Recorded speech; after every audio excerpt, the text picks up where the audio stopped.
Step with me into a world where history was anything but ordinary. Imagine waking up in the bustling streets of ancient Athens, where the air was filled with the scent of olive oil, the shouts of merchants in the marketplace, and the echoes of philosophers debating questions that would shape the future of civilization. This is not just dusty history written in textbooks.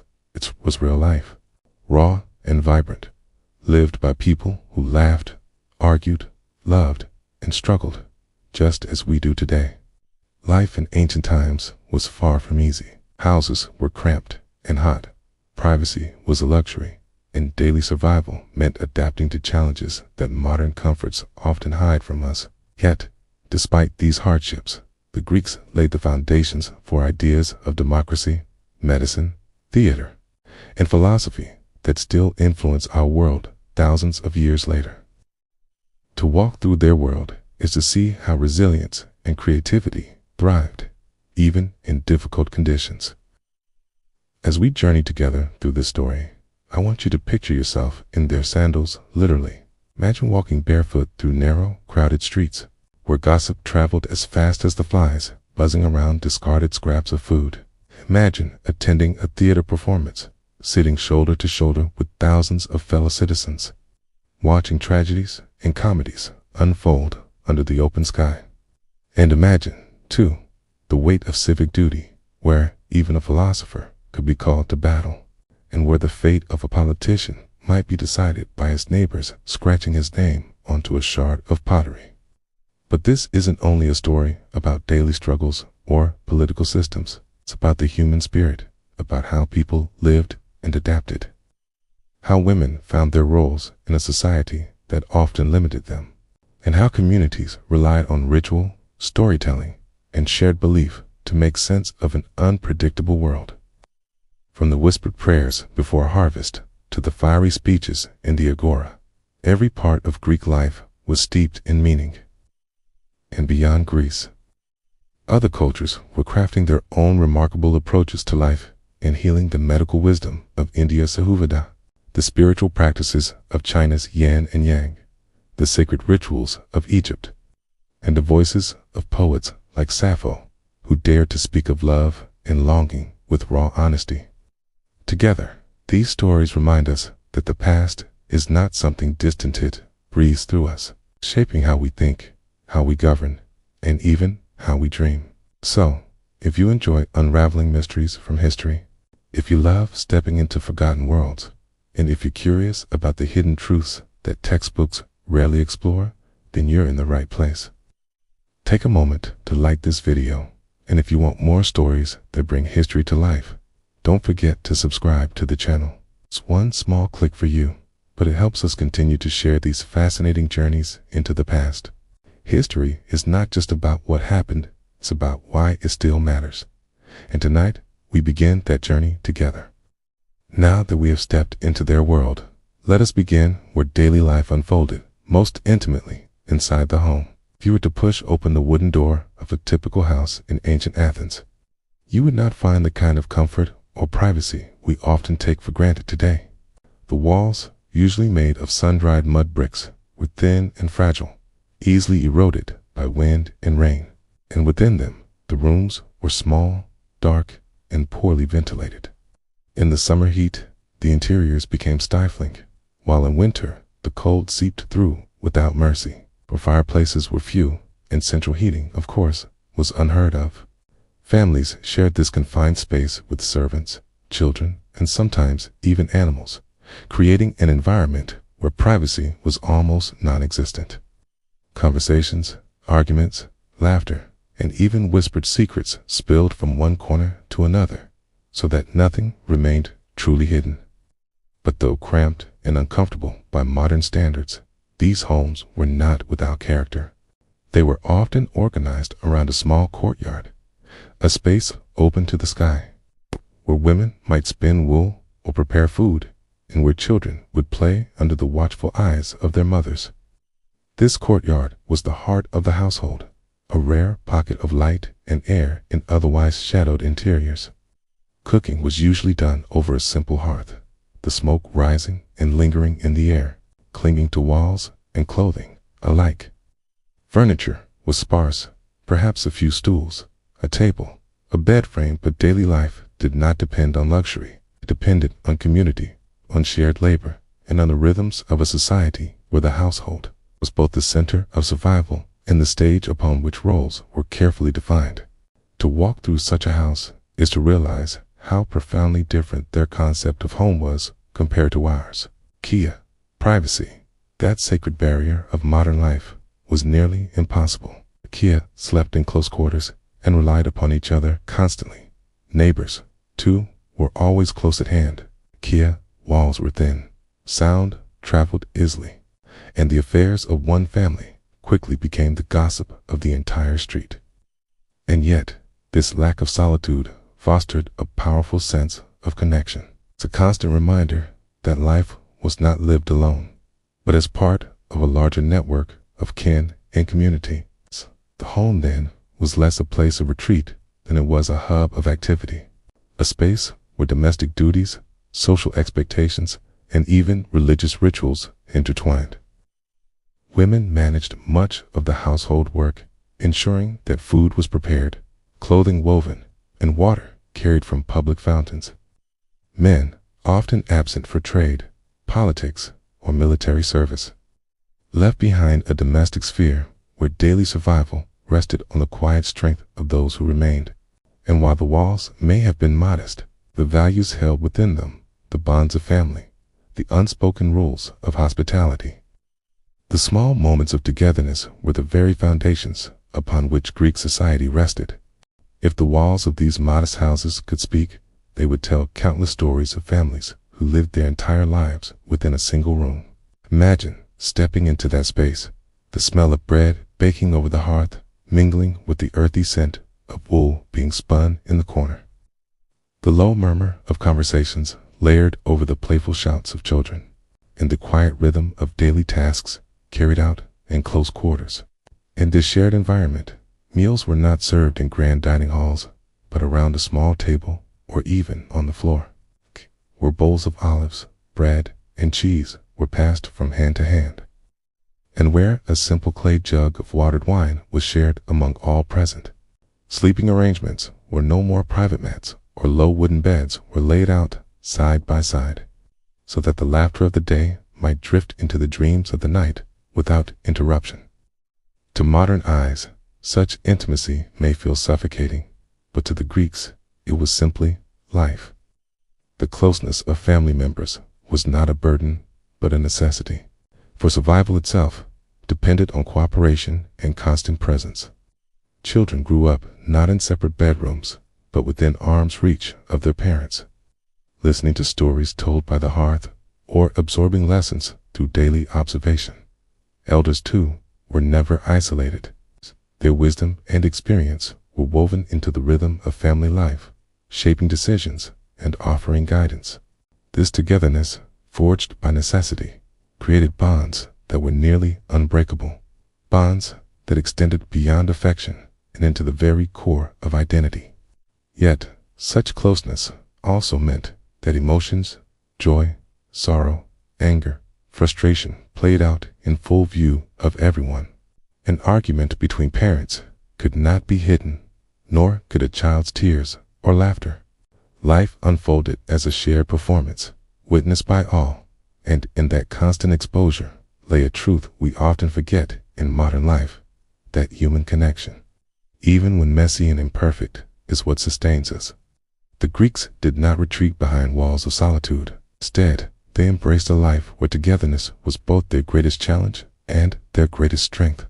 So, when we think of the ancient Greek household, we should not picture isolation or silence, but a living symphony of voices, movements, emotions, single room holding the heartbeat of an entire family, a space where daily survival and human connection blended into one. And while the heart of life pulsed within the crowded walls of the home, the moment one stepped beyond the threshold, the street itself became an extension of that living space. In ancient Greece, narrow lanes twisted between mud brick houses, unpaved and uneven, where the dust of summer clung to bare feet, and the mud of winter slowed every step. These streets were not just thoroughfares.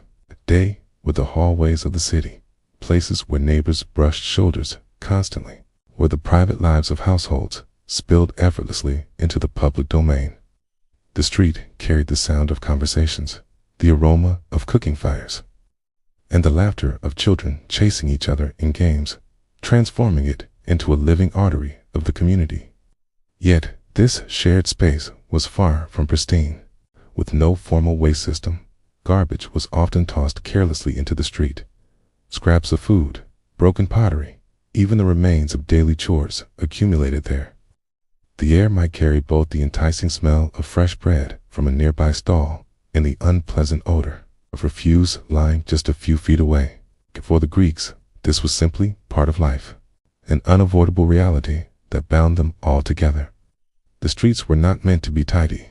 They were meant to be alive. And in their chaos, they reflected the raw honesty of human existence. In more than just passageways or dumping grounds, the streets were where information traveled faster than any messenger. News did not arrive in tidy, printed sheets. It passed from mouth to mouth, carried by merchants shouting the day's prices, by neighbors sharing rumors, by travelers returning with tales from distant lands, and by citizens exchanging opinions about politics, theater, or war. For many, simply stepping outside the door was enough to know the heartbeat of the city, who had been married, who had fallen ill, which crops had failed, and what decisions were stirring within the halls of power. To live in such a place was to be constantly connected, whether one desired it or not. Privacy faded the moment a foot touched the street. And yet this exposure to community life meant that no one ever truly felt alone. The streets were chaotic, noisy, and sometimes unpleasant, but they were also the veins through which the lifeblood of Greek society flowed, carrying not only refuse, but also stories, connections, and the shared experiences that bound the people together in one great living tapestry. And while the streets connected the lives of neighbors, another layer of daily existence revealed itself in the way the Greeks approached cleanliness and care for the body. It's a practice that might seem unfamiliar, even strange, to modern minds. In a world without bars of soap or shelves stacked with scented products, the art of hygiene was not about lather and bubbles, but about oil, ritual, and the deliberate act of tending to oneself. After long hours of work, whether laboring in the fields, crafting in workshops, or training in the gymnasium, the body was often coated in dust, sweat, and the grit of daily effort. To cleanse, a Greek would reach not for water and soap, but for a flask of olive oil, rubbing it carefully over the skin until the dust and dirt loosened, then scraping it away with a slender curved tool called a strigio. This process was more than a simple routine, was a sensory experience, one that connected body and spirit. The smooth oil glistening under the sun, the scrape of the bronze strigil gliding over flesh, the faint earthy scent of olives clinging to the air-reach step was both practical and symbolic. In gymnasiums, athletes treated this ritual as essential preparation and recovery, a way of honoring their bodies as instruments of strength and endurance. In homes, men and women alike found in oil a way to soothe the skin, to restore a sense of freshness, and to prepare for the presence of others. But beyond the physical, there was something profoundly ritualistic in this cleansing, for the Greeks often linked purity of the body with purity of the spirit. Before entering temples or participating in sacred rites, washing and oiling the body was an act of respect, a way of aligning oneself with the divine. Water from sacred fountains or basins was used sparingly, not as a tool for scrubbing away grime, but as a medium for sanctification, a symbolic touch that reminded participants that the human form was more than flesh, it was a vessel worthy of reverence. To modernize, the absence of soap might seem unhygienic, but in truth, the Greeks had crafted a system that fit seamlessly into their world. Olive oil, abundant and sacred, was their answer to cleanliness, nourishment, and even status. A household that could afford fine oil displayed not only wealth, but also a devotion to the rituals that shaped daily life. And so, when we picture ancient Greece, we must imagine not only bustling streets and crowded homes, but also the quiet, deliberate gestures of men and women anointing their skin with oil, scraping away the remnants of the day, and stepping forward renewed, not only in body, but in spirit. And if the ritual of oil and the scrape of the strigil formed the essence of personal hygiene, then water, cold, sharp, and communal, was the finishing touch. In most Greek households, there were no grand tubs waiting to be filled, no private rooms where one could sink into steaming comfort. Bathing, as we imagine it today, was a luxury that few experienced, for bathhouses were rare and belonged more to the world of the Romans, who came later. Instead, the Greeks relied on the heartbeat of the city itself, the public fountains and basins that dotted the urban landscape. These fountains, often fed by aqueducts or natural springs, were places where the simple act of rinsing became a shared ritual, and where daily necessity intertwined with social interaction. Picture a citizen arriving at the marble basin, clay jug in hand, the crisp splash of water echoing as it poured over skin hardened by the sun. The water was almost always cold, shocking at first touch, yet invigorating in its purity. For many, this rinse was not about indulgence, but about renewal, a bracing moment that washed away the fatigue of the day. At dawn, women might gather there to draw water for their households, exchanging gossip as they filled their jars, while at dusk, men rinsed away the dust of work before returning home. The fountain was never silent. It carried the voices of neighbors, the cries of children splashing their hands, the low hum of the city pulsing around it. And in this shared space, one could feel the presence of the community. Privacy dissolved as quickly as droplets ran off the skin, for the act of rinsing belonged to everyone.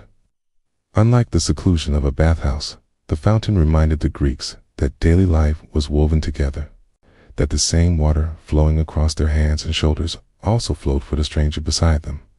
The act was humbling, and at the same time, it connected each individual to the greater body of the city. In wealthier districts, some households might have access to their own cisterns or small basins.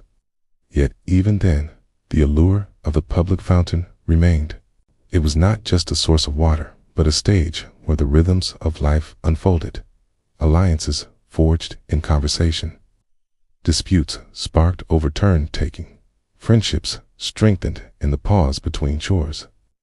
Cold, clear, and communal, the fountains stood as reminders that, in Greece, cleanliness was never a private luxury, but a shared experience, one that united body, city, and spirit under the ever-present flow of water.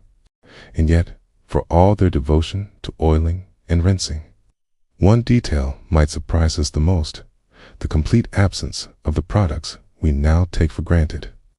There was no fragrant shampoo lathering in thick foam, no bottles of silky body wash promising renewal, no colorful sponges waiting to glide across the skin. To a modern mind, that might sound unthinkable, almost primitive, but to the Greeks it was simply life, and they fashioned their own methods from what their land provided. Hair was not drenched in synthetic formulas, but instead massaged with oils, sometimes perfumed with herbs like rosemary or thyme, which not only softened strands, but left them carrying the subtle scent of the Mediterranean hills. The body, too, was not scrubbed with artificial gels, but treated with earth, sand, or ash when deeper cleaning was needed. Each substance, coarse yet natural, restoring the skin to freshness in a way that reflected their connection to the elements around them. This absence of modern luxuries shaped not only their routines, but also their identity. To be clean in ancient Greece did not mean to be polished to perfection, coated in fragrances, or wrapped in a sterile shint, meant to be in rhythm with nature. To understand that the body could be cared for with what grew from the soil and flowed from the springs. Bathing was never about indulgent foam or sweetened perfumes. It was about simplicity, about respect for the body as a vessel that carried one's strength, one's honor, and even one's soul. The idea of scrubbing away impurities was tied less to comfort and more to discipline. It's a reflection of the Greek belief that caring for the body was inseparable from caring for the spirit. And because they lacked what we now consider everyday items, their approach to self-care took on a character of resilience and creativity. The scraping of a strigil, the scent of olive oil, the shock of cold water, its occasional dusting with natural abrasives, all of these gestures created a mosaic of cleanliness that was uniquely theirs. It was a world where ritual outweighed convenience, where the absence of soap and shampoo did not signify neglect, but rather a different philosophy, one that wove together health, ritual, and community into something deeply human. And just as their approach to cleanliness revealed a balance between simplicity and ritual, so too did their clothing reflect the essence of Greek life. When we imagine ancient Greece, it is often the flowing garments that come to mind, those soft folds of linen or wool draped elegantly over the body, known as chitons. At first glance, they seem timeless, even regal, but in daily life, these tunics were less about grandeur and more about practicality.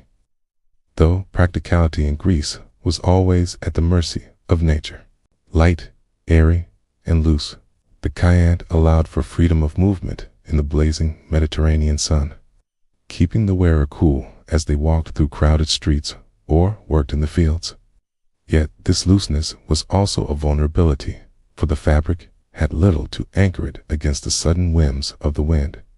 A strong breeze rushing down a narrow alley could send the folds billowing and twisting, exposing far more than the wearer intended, reminding everyone that modesty in such attire was often a negotiation with the weather. Still, there was beauty in this fragility. The very fact that the garments flowed so freely gave them a sense of grace, as though the body was never confined, but instead part of the surrounding air and light. A chiton could be pinned at the shoulders with brooches, belted at the waist to create shape, or layered with heavier cloaks in colder months, but it never lost its characteristic looseness. It was clothing designed not to imprison, but to adapt, shifting with the body's needs and the rhythms of the day. For women, the garment could be drawn longer, the fabric falling almost to the ground in waves, while men often wore shorter versions that allowed for ease of movement in labor or battle. Yet one can imagine the little dramas these garments must have caused.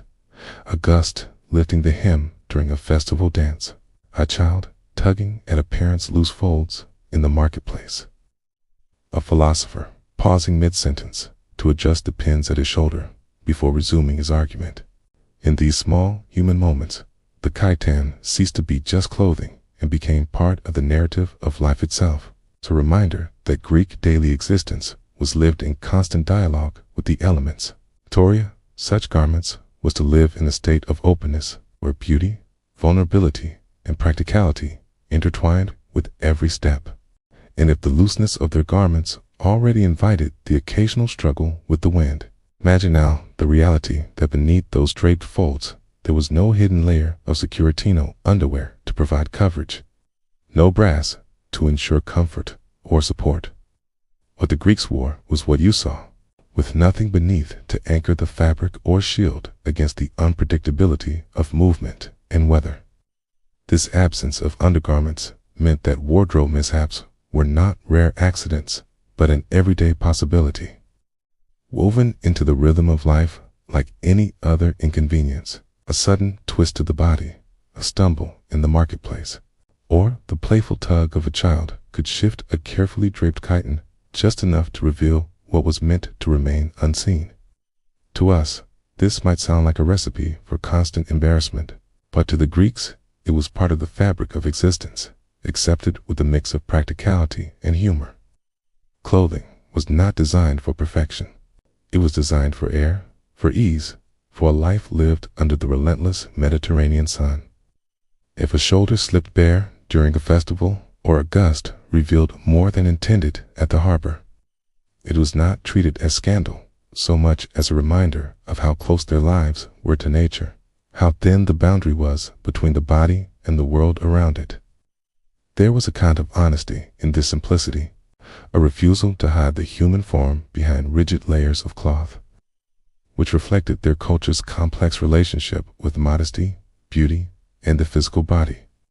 Women, especially, lived with this constant balancing act. Without the structure of undergarments, their clothing required skillful draping, careful pinning, the occasional adjustment throughout the day. Yet it also gave them a certain freedom of movement, a lightness that more restrictive garments would never allow. Men, too, accepted the same vulnerabilities. Their shorter chittens, making sudden slips almost inevitable during work or athletic pursuits. These small incidents, whether awkward or amusing, were not just accidents, but little stories embedded into daily life, reminders that clothing in ancient Greece was as much about navigating chance as it was about fashion. And so, the image of a Greek citizen walking through the sunlit streets is not one of polished perfection, but of graceful imperfection. Their garments shifting with every breeze, their dignity not in the tightness of their attire, but in the poise with which they carried themselves through a world that left little room for artifice. Their wardrobe was an extension of their philosophy. Life is fragile, unpredictable, and deeply human, and it is best lived not by hiding from these truths, but by accepting them with resilience, humor, and grace. And just as their clothing left them vulnerable to the whims of the wind, their footwear, often the lack of it, told another story of simplicity and resilience. For many people in ancient Greece, sandals were not a given, but a luxury, something owned by the fortunate and admired by those who went without. To have a sturdy pair meant protection from the scorching stones in summer, from the rough gravel of narrow streets, and from the biting chill of winter mornings. But for countless others, sandals were an indulgence beyond reach. And so their daily journeys through crowded alleys, dusty markets, and sun-baked fields were made barefoot, each step a direct contact with the earth beneath them. There is something profoundly revealing in this detail. Imagine a child running through the agora with nothing between his feet and the dirt, his laughter rising as he dodges merchants and goats alike. Picture the farmer returning home at dusk, his soles hardened like leather, marked by years of plowing rocky soil without the buffer of shoes. These bare feet were not signs of neglect, but of endurance, carrying people through lives of labor, worship, celebration with a toughness that seems almost unimaginable today. Where sandals existed, they were often crafted simply, strips of leather bound together with cords, more functional than decorative, though wealthier citizens might embellish them with dyes or patterns. But even then, sandals were never designed to pamper the feet. They were meant to withstand, not to comfort. To walk barefoot in Greece was also to experience the landscape in its most intimate form. The roughness of stones, the cool relief of shaded soil, the prickling dust of the dry season, these sensations stitched themselves into memory, a constant reminder of one's closeness to the land. The Greeks did not separate themselves from their environment with layers of fabric and thick soles. They lived in constant dialogue with it, their bodies adapting to its demands. In fact, philosophers and athletes alike sometimes chose to go without footwear, even when they had the means, believing that bare feet brought strength, endurance, and a connection to the natural world that no sandal could provide. So when we envision ancient Greek life, we must see it not only in the flowing garments or the bustling agora, but also in the quiet resilience of those who walk the earth with little to shield them. Every step, whether cushioned by leather straps or pressed directly into the dust, was a testament to a culture that accepted hardship as part of life, finding dignity not in excess, but in endurance. It was a way of being that shaped both their bodies and their philosophy, grounding them quite literally in the realities of their world. But life in ancient Greece was not only about homes, clothing. The dust of the streets beneath one's feet was also shaped by duty, by the unshakable obligations that defined what it meant to be a citizen. For men, this sense of responsibility began with the military. For every free male was expected to dedicate a part of his youth to training and service. It was not a matter of choice, but of honor, an unspoken pact between the individual and the polis, the city-state that gave him identity and belonging. From the moment a boy approached manhood, he knew that his path would lead to the training grounds, where discipline was hammered into him as surely as iron was forged into a blade. For a minimum of 2 years, young men devoted themselves to the life of a soldier. These were not idle days of occasional drills, but years of relentless routine marching under the sun, lifting shields that grew heavier with every hour, practicing formations until the movements became as natural as breathing. In Athens, this period was known as the ephebic service, and it was meant to mold boys into defenders of democracy. In Sparta, the commitment was even harsher, with military life defining not only youth, but an entire existence. Regardless of the city, however, the purpose remained the same: to ensure that every man could take up arms when the city called, that no citizen would stand unready when enemies threatened their walls. This training was more than just physical endurance. It was the shaping of character. It taught obedience to commands, but also loyalty to comrades. It's a kind of loyalty that could only be forged when men marched side by side, ate from the same rations, and stood shoulder to shoulder in the phalanx. The discipline of the military was intended to follow a man into every aspect of life: how he voted in the assembly, how he conducted himself in public, how he placed the welfare of the community above his own desires. To shirk military service was unthinkable, for it meant not only neglecting one's duty, but betraying the very foundation of Greek citizenship. And so, while today we often think of ancient Greece as the birthplace of philosophy, drama, and art, it is easy to forget that these cultural achievements were sustained by a society where every man was also expected to be a soldier. Behind the debates of the agora and the performances of the amphitheater stood men had once endured the dust of the training ground, who had stood watch on city walls, who had carried the weight of armor and the expectation of defense. Theirs was a world where the bond between citizen and soldier could not be separated, where the freedom to live, create, and think was secured only by the readiness to fight. And this duty to defend one's homeland was not something reserved only for the rugged or the ambitious. It was a universal expectation that touched every man regardless of his station or calling in life. Even those whom we often imagine as lofty thinkers, detached from the grit of the battlefield, were not exempt from the demands of war. Take Socrates, for instance, name that echoes through the centuries as the very embodiment of philosophy and questioning thought. We imagine him standing barefoot in the agora, engaging in endless dialogues, dissecting the nature of virtue, truth, and the soul. Yet, before he became the relentless gadfly of Athens, he was a soldier, a man who carried his shield and spear into the chaos of battle like any other citizen. Records tell us that Socrates fought bravely in several campaigns, standing in the thick of danger during the Peloponnesian War. He endured the freezing winters of Potidaea, the brutal clash at Delium, and the desperate struggle at Amphipolis. His courage was not a matter of myth, but of memory, remembered by those who had seen him remain calm and steady when others faltered. It is said that in the midst of a retreat, while chaos swallowed men whole, Socrates did not break rank, did not abandon his comrades, but moved with a composure that gave strength to those around him. The same man who would later ask Athens to question its assumptions had once proven his worth with shield and spear.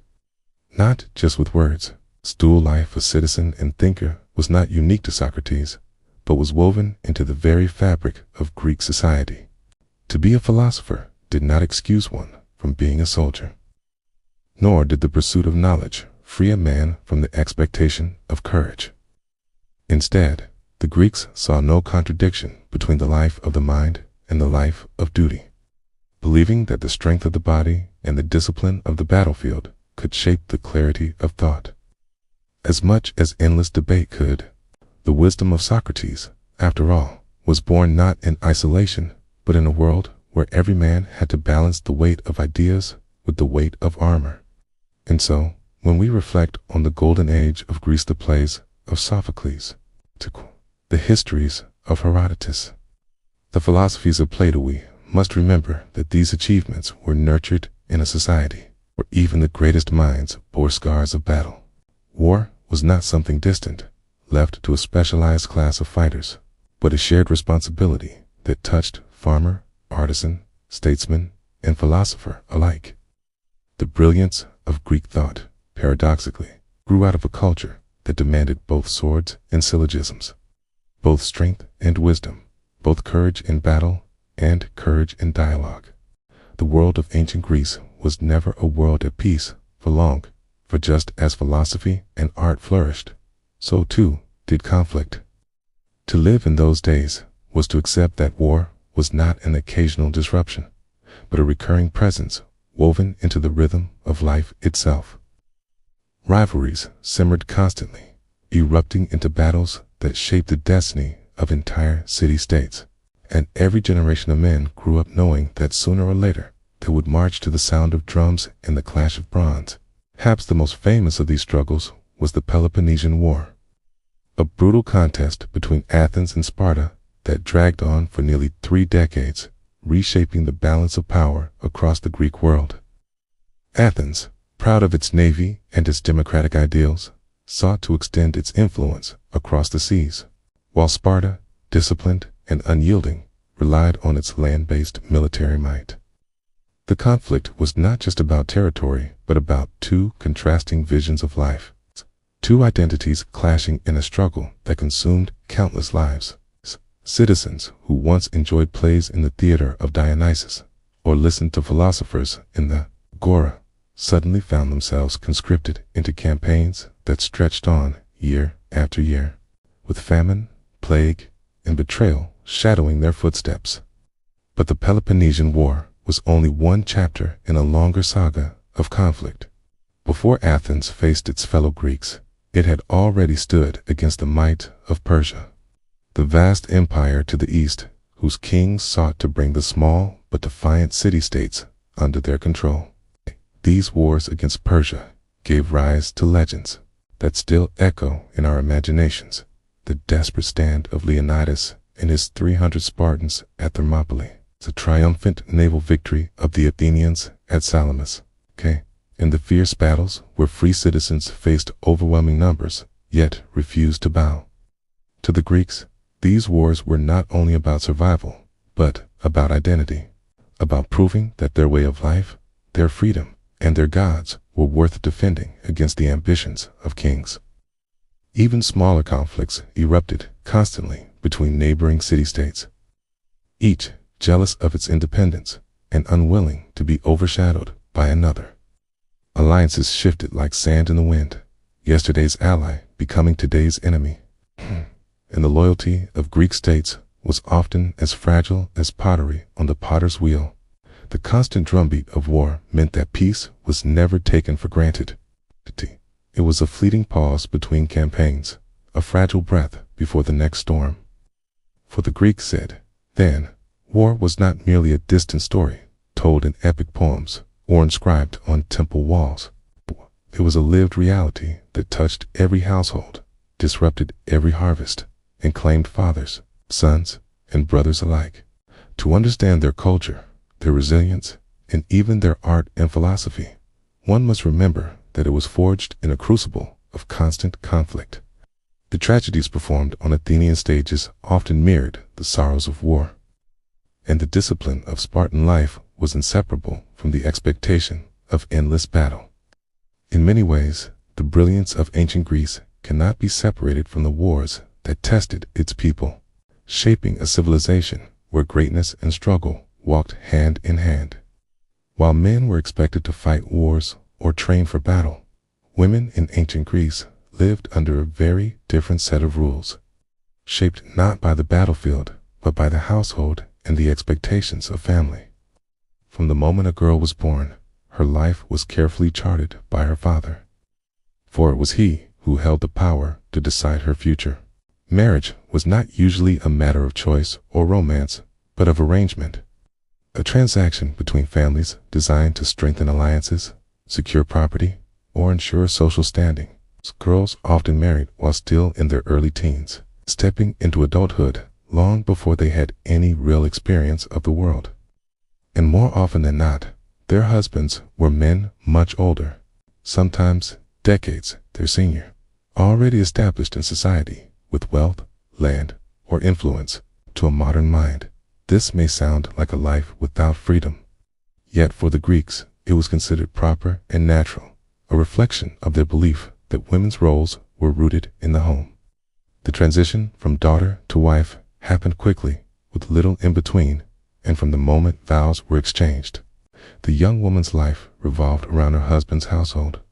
She was expected to manage domestic affairs, oversee servants if the family could afford them, weave clothing for her family, and bear children, ideally sons, who could carry on the family name and serve in future wars. Her own desires or dreams mattered less than her ability to fulfill the duties that society placed upon her, and her loyalty was measured by her obedience to her father first, and then to her husband. This is not to say women had no influence at all, for within the home, their presence was vital. A skilled wife could make her household prosperous, her management ensuring that food, clothing, and daily necessities never ran short. Yet her influence rarely reached beyond the threshold of her house, for Greek society was deeply patriarchal. Public life, debates in the agora, the decisions in the assembly, the victories in the courts belonged almost entirely to men, while women's voices were largely absent from those spaces. Their world was smaller, more confined, yet no less demanding, for their marriages tied them to responsibilities that began early and lasted a lifetime. Imagine then, a girl barely 14 or 15, leaving the familiar home of her parents to join the household of a man she may barely know. She carried with her not only the expectations of her husband, but also the reputation of her family. Any failure in her role as a wife reflected not just on herself, but on the household from which she came. This intertwining of personal duty with family honor meant that her life was never truly her own. It was a thread in the fabric of society, woven tightly into the needs of others. In this way, the role of women in ancient Greece reveals another layer of their civilization.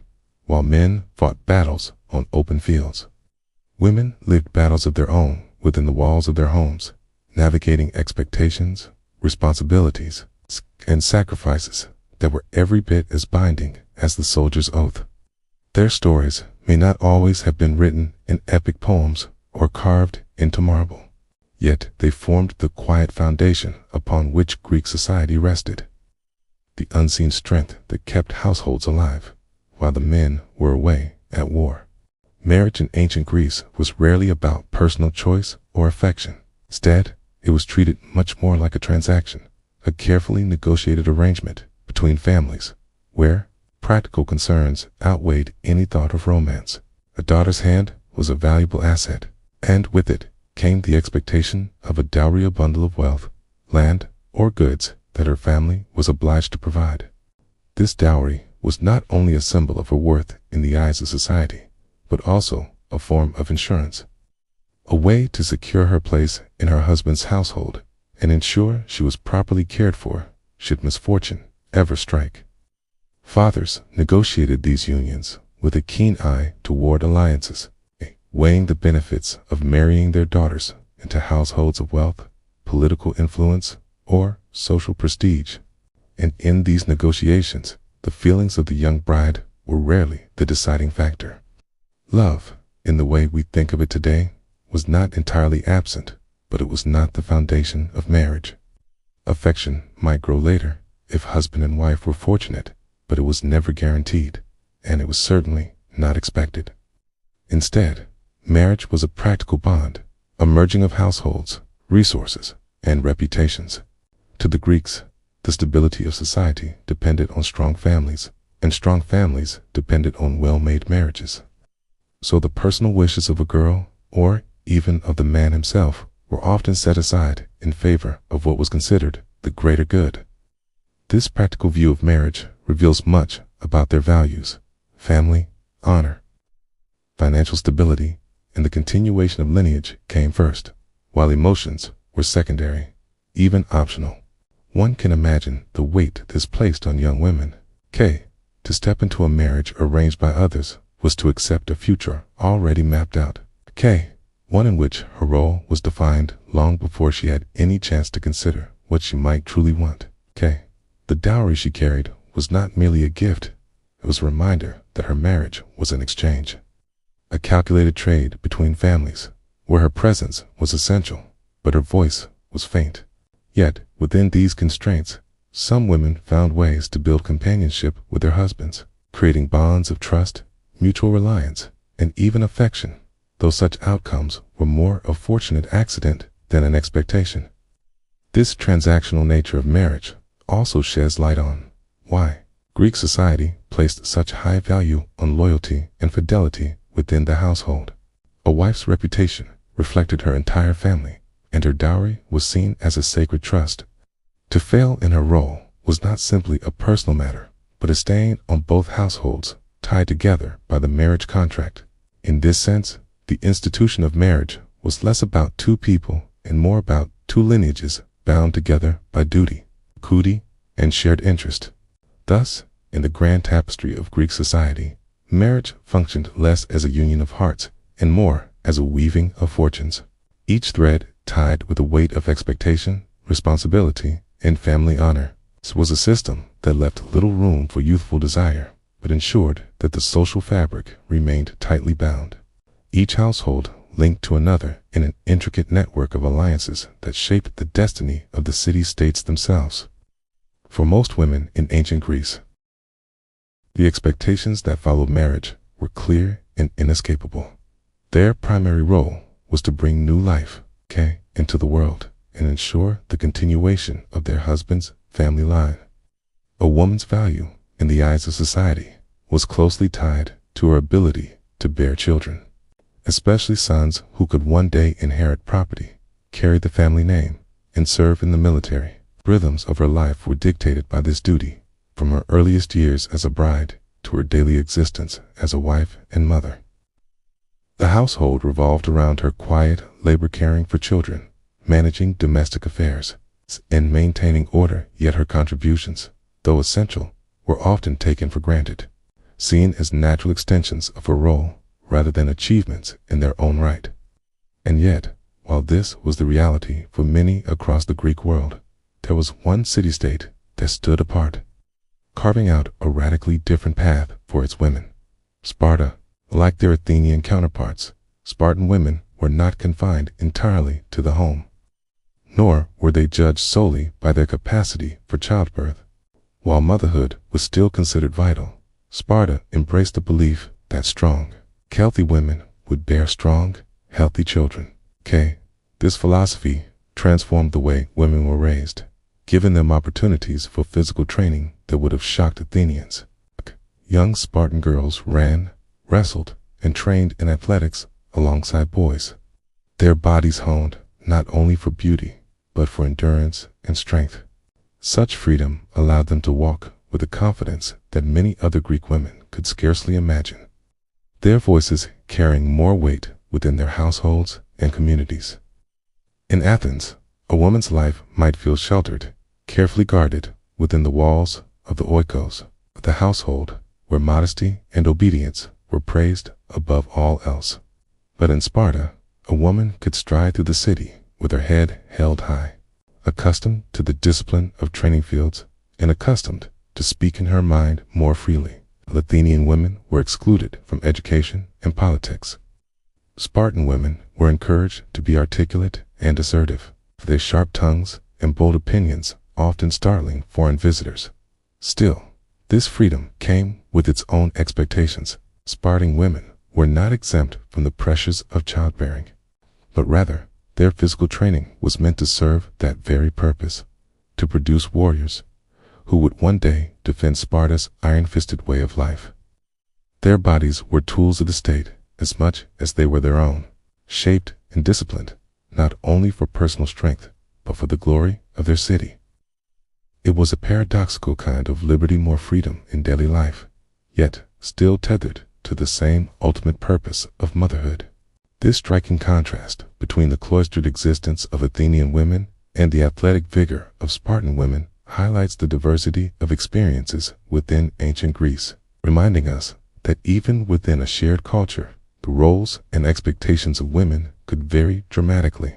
For some, life meant quiet submission to the will of fathers and husbands, while for others, it meant running under the Spartan sun, strong and unyielding, their voices resonating in a society that, though still patriarchal, granted them a measure of respect unknown elsewhere in the Greek world. Among the many fascinating aspects of Athenian society, perhaps none is as striking as the way they experimented with democracy, creating systems that were at once ingenious, practical, and sometimes rather ruthless. One of the most unusual tools in their political arsenal was a practice known as ostracism. To our modern ears, the word might sound like simple social shunning, but in Athens, it carried a very literal and official weight. Once a year, citizens were invited to gather and cast their votes, not on who would lead them or what policies should be enacted, but on who among their prominent figures should be forced to leave the city altogether. Each man eligible to participate would scratch a name onto a small fragment of pottery called an ostrakon. Thousands of these shards would pile up, each etched with the name of a politician, general, or influential figure whose power or ambition was stirring unease among the people. The process was not necessarily about guilt or innocence, nor even about evidence of wrongdoing. It was about balance, about the collective deciding who had become too powerful, too dangerous, or simply too disruptive to remain. If a person's name appeared often enough, they were exiled for 10 years. This exile did not strip them of property or honor. Their wealth remained intact, their families untouched. It was, rather, a forced absence, a cooling-off period designed to diffuse tensions before they could erupt into tyranny or civil strife. Imagine the drama of it: generals who had led Athens to victory, philosophers who had captivated audiences, and politicians who had stirred crowds with their words could suddenly find themselves packing their belongings and leaving behind the very city that had once celebrated them. Ostracism, then, reveals the Athenian mindset of people who valued freedom and collective power, but also feared the dangers of individual dominance. It was democracy with sharp edges, a reminder that in their pursuit of balance, Athenians were not afraid to cut down their brightest stars if it meant protecting the greater whole. In the public square, the clatter of broken pottery shards carried more than names. It carried the weight of suspicion, jealousy, fear, and civic duty. One year you might be a hero, hailed for your service to the city, and the next, your name could echo across the Astraca and condemn you to 10 long years of silence and absence. In this way, politics in Athens was never a calm and steady current. It was a tide, rising and falling with the passions of the people. Ostracism was both a safety valve and a weapon, one that kept even the most powerful constantly aware that their influence rested not on unshakable authority, but on the fragile, shifting favor of their fellow citizens. It was a practice that could appear harsh, yet it underscored the Athenians' determination to preserve their fragile experiment in democracy, a system they believed worth protecting at almost any cost. And yet, for all its brilliance and daring innovation, Athenian democracy was a system full of contradictions, one that inspires admiration and frustration in equal measure. When we imagine democracy, we often think of a government that includes everyone's voice, where equality underpins participation. But in Athens, this bold political experiment was carefully guarded, available only to a narrow slice of the population, to be considered a citizen and, thus, to hold the precious right to vote, to speak in the assembly, And to take part in shaping the destiny of the city, you had to be male, born of Athenian parents, and free. Women, no matter their intellect, wealth, or influence, were excluded. Foreigners who had made Athens their home and contributed to its thriving economy had no vote. Enslaved people, who formed a vast portion of the population, lived entirely outside the political system. This meant that while the Athenians prided themselves on being pioneers of freedom and self-governance, only a small percentage of the population actually had a say in how the city was run. In a sense, the democracy of Athens was like an exclusive club radical and empowering for those inside it, yet inaccessible for those left at the margins. To the men who gathered in the assembly, standing shoulder to shoulder as they raised their voices in heated debate, this was the height of civic freedom.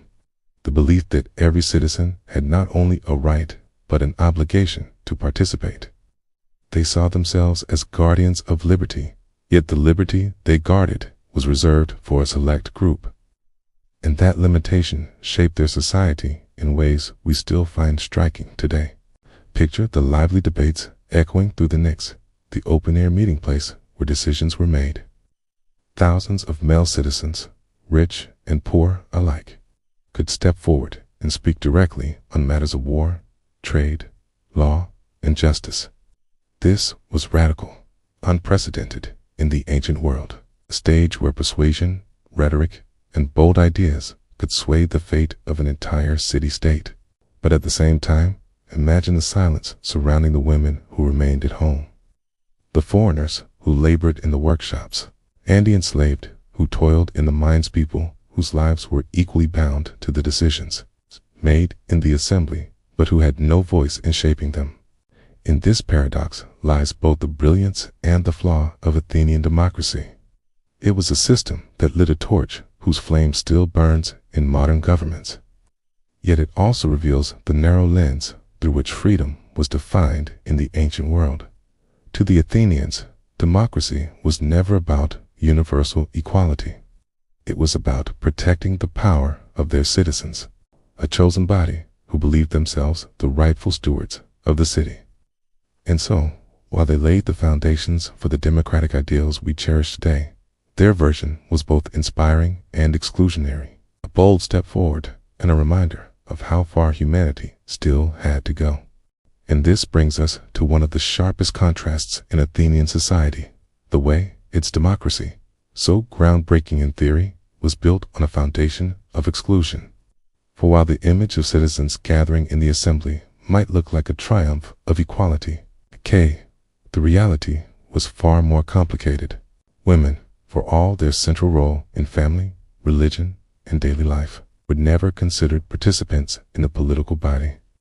Their voices, no matter how wise or persuasive in the household, carried no weight in the civic arena.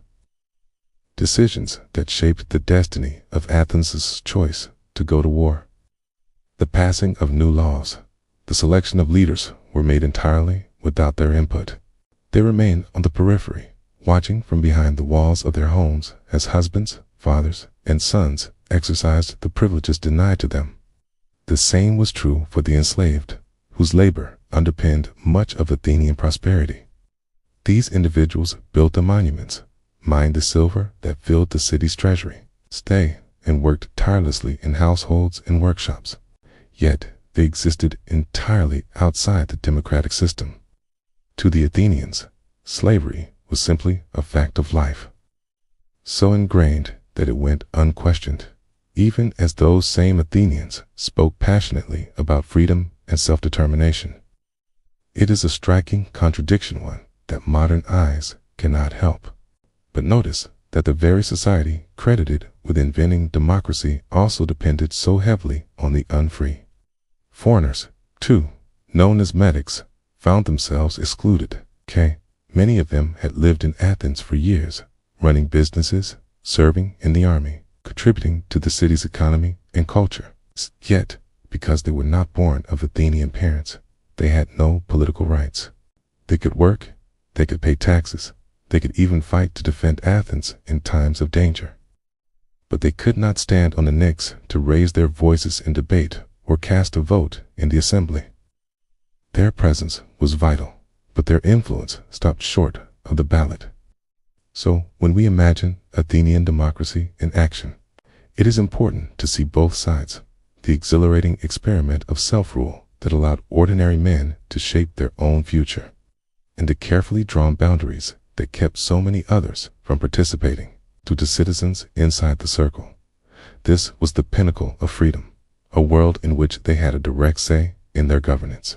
But to those standing outside that circle, women confined to domestic life, enslaved workers bound to endless labor, foreigners contributing without representation, the idea of democracy must have seemed like a door forever closed.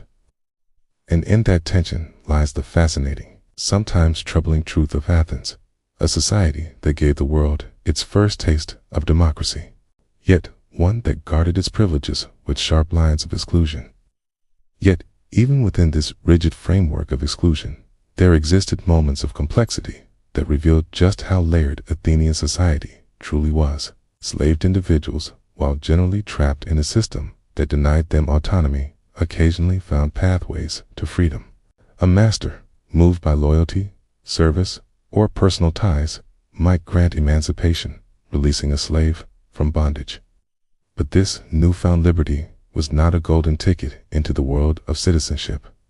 The barriers remained firmly in place, ensuring that the freed person, while no longer a possession, was also not fully a participant in the civic life of Athens.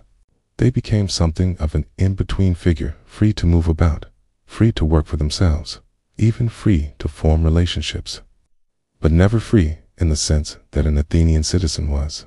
Crucially, these individuals were denied land ownership, which in a society so deeply tied to agriculture and property was essentially the foundation of independence and status.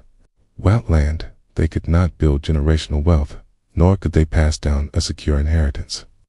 They existed in a liminal space, no longer slaves, yet not equals, living in the shadow of a democracy that celebrated freedom while keeping its definition tightly controlled. Some might find work as artisans, traders, or laborers, carving out modest livelihoods, but the invisible wall separating them from true belonging never came down. This, in turn, highlights the paradox at the heart of Athenian ideals. Freedom was praised as the highest good, a birthright of the citizen body, something worth defending with one's life on the battlefield. And yet, freedom was not universal. It was stratified, carefully measured, and selectively granted. A freed slave might taste liberty, but never drink fully from its cup. They were tolerated, even occasionally respected for their skills or contributions, but always reminded of their outsider status, their inability to own land, to hold office, or to cast a vote. When we think about this today, it forces us to reflect on how Athens could both inspire the world with its pioneering vision of democracy and, at the same time, build its greatness on a foundation of inequality. It is precisely these contradictions that make ancient Greek society so captivating. For every grand idea it gave us, philosophy, democracy, theater, was an equally stark reminder of how fragile and limited those ideals could be when put into practice. And the story of the freed slaves, caught between bondage and belonging, is one of the clearest windows into that tension. Among the many paradoxes of the ancient Greek world, perhaps none is more striking than the way its greatest thinkers, those who shaped philosophy and ethics for centuries to come, could justify institutions that today seem profoundly unjust. Aristotle, one of the towering figures of Western thought, is a prime example. While he gifted humanity with profound insights into logic, metaphysics, and political theory, he also stood firmly by the belief that slavery was not only acceptable, but natural. In his view, society functioned as an intricate machine, and every cog had its place. Some people, he argued, were born to lead, to deliberate, to cultivate wisdom, while others were born with bodies suited to labor, destined to serve the needs of their masters. For Aristotle, this division was not cruel, but orderly, a reflection of nature's design. In his treatise Politics, Aristotle described slavery as a necessary component of civilization, the backbone that allowed the higher pursuits of philosophy, governance, and art to flourish. Without slaves to till the fields, craft the tools, or perform the endless chores of daily survival, the citizen class would not have the leisure required to engage in the activities that defined Athenian culture: debating in the assembly, competing in athletic contests, or composing plays and poetry. In his logic, the existence of great art and lofty ideas depended upon the unseen labor of those whose lives were never meant to rise beyond toil. This reasoning may strike us today as a chilling rationalization, but in the context of his world, it was widely accepted, even comforting to those who benefited from the hierarchy. Aristotle painted slavery as part of the natural order, a truth as self-evident as the rising of the sun or the changing of the seasons. To challenge it would have meant questioning not just social norms, but the very foundations of what the Greeks considered civilization. By framing slavery as natural, Aristotle effectively placed it beyond moral debate, embedding it in the realm of inevitability rather than choice. And yet, when we peel back this logic, we are left with unsettling questions. How could a society so devoted to the ideals of freedom and reason reconcile those values with the ownership of human beings?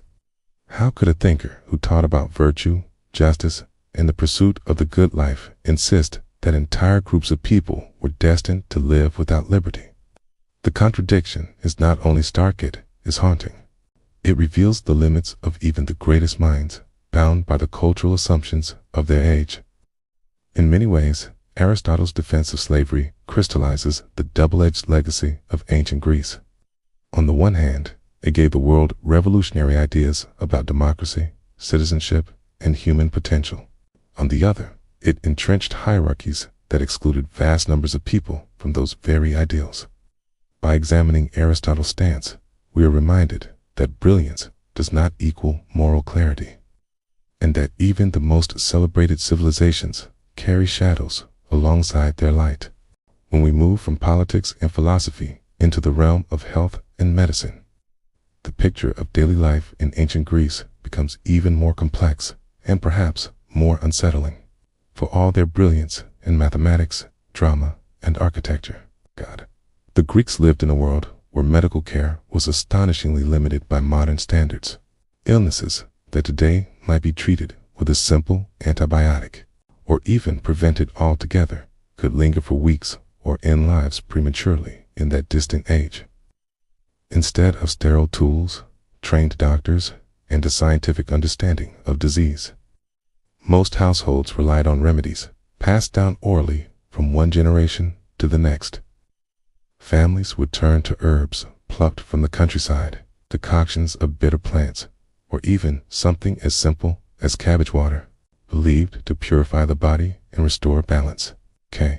These treatments, while sometimes offering comfort, often did little more than soothe symptoms, leaving the root of the illness untouched.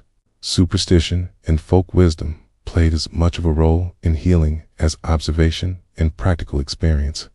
A headache might be treated with a poultice of crushed leaves, while a fever could inspire a ritual meant to drive away the spirits thought to cause it.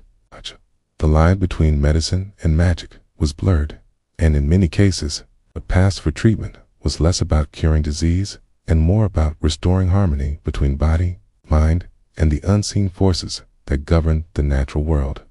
Imagine a villager boiling herbs beneath the watchful eye of a family elder, carefully reciting charms that had been spoken for centuries, fully convinced that health could be coaxed back with patience and ritual. Even within city walls, where thinkers like Hippocrates began to push medicine toward rational observation, practices remained primitive.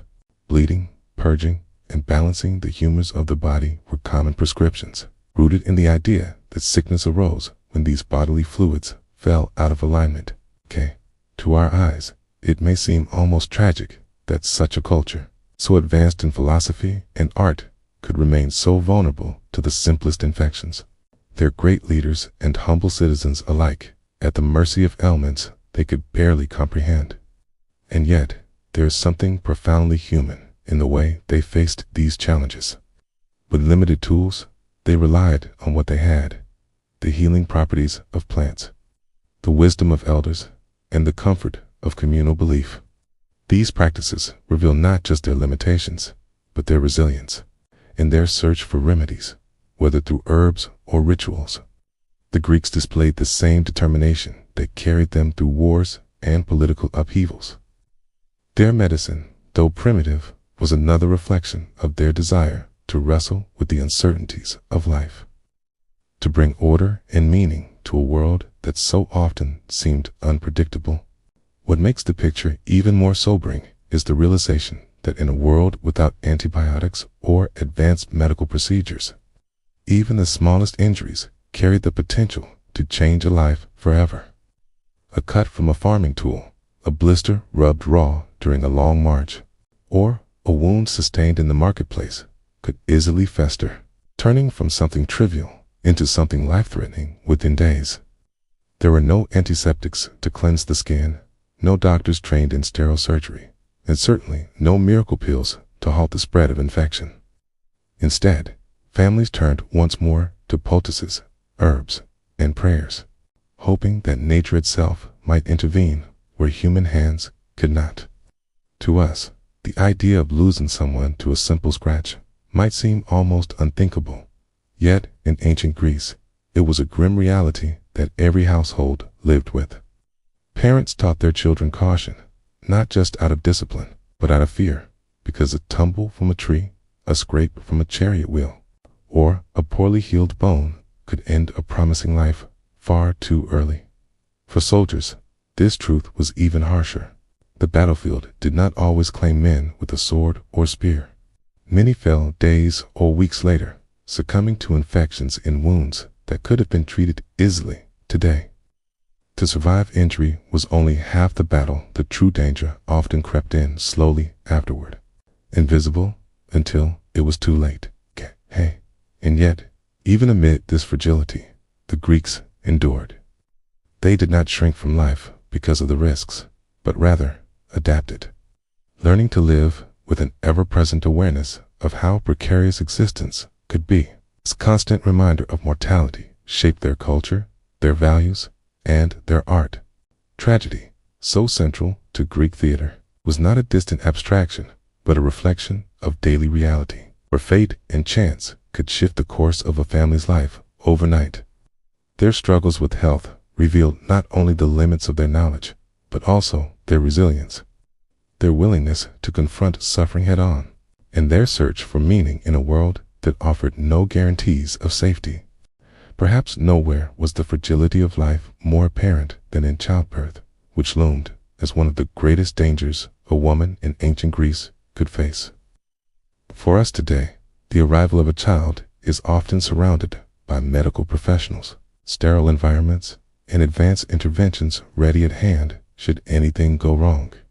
But for a Greek woman, centuries ago, the birthing room was a place of profound risk, as much as it was a place of joy. Without surgical techniques, anesthesia, or reliable medical knowledge, every pregnancy was shadowed by the very real possibility that it might end not only the baby's life, but the mother's as well. Midwives, often women who had assisted in countless births, carried the wisdom of experience and relied on remedies passed down from generation to generation. Herbal teas, oils rubbed into the skin, whispered prayers to the gods for strength. Yet no matter how skilled they were, nature was unpredictable, and complications that could easily be managed today often turned fatal in their world. Prolonged labor, heavy bleeding, or infections after delivery were common killers, and once they began, little could be done. Fathers and families, waiting anxiously just outside, knew that the moment meant not only the birth of a new life, but also the chance of losing one that had long been cherished. It is telling that Greek mythology itself reflects these fears. Women invoked goddesses like Artemis, protector of women in childbirth, begging her for mercy and safe passage through labor. Offerings were left at temples, vows were made, and prayers spoken. For, in the absence of medical certainty, divine favor was the only hope many clung to. The tragedies of mortality weighed heavily on society, and it was not uncommon for households to see mothers lost to childbirth, leaving children to be raised by others in the extended family, or even by wet nurses hired to ensure their survival. This reality also shaped the very fabric of Greek social life. Marriage, already arranged and often made when women were quite young, carried with it the expectation of childbearing. But behind that expectation lingered fear, for every pregnancy was not simply a celebration of continuity, but a gamble against fate. The resilience of these women, who faced the prospect of death each time they brought new life into the world, stands as a sobering reminder of the courage required simply to fulfill their roles in society. In a culture that celebrated heroes on the battlefield, it is easy to forget that for women, the battlefield was often their own body, and victory meant surviving to see their children grow. In the absence of effective surgical techniques or pharmaceutical breakthroughs, Greek medicine often returned to the simplest and most natural forms of care, rooted in the belief that the body itself could find balance if only it were given the proper conditions. Physicians of the time, especially those influenced by the teachings attributed to Hippocrates, emphasized that healing was not a matter of magical cures, but of restoring harmony between the body and its environment.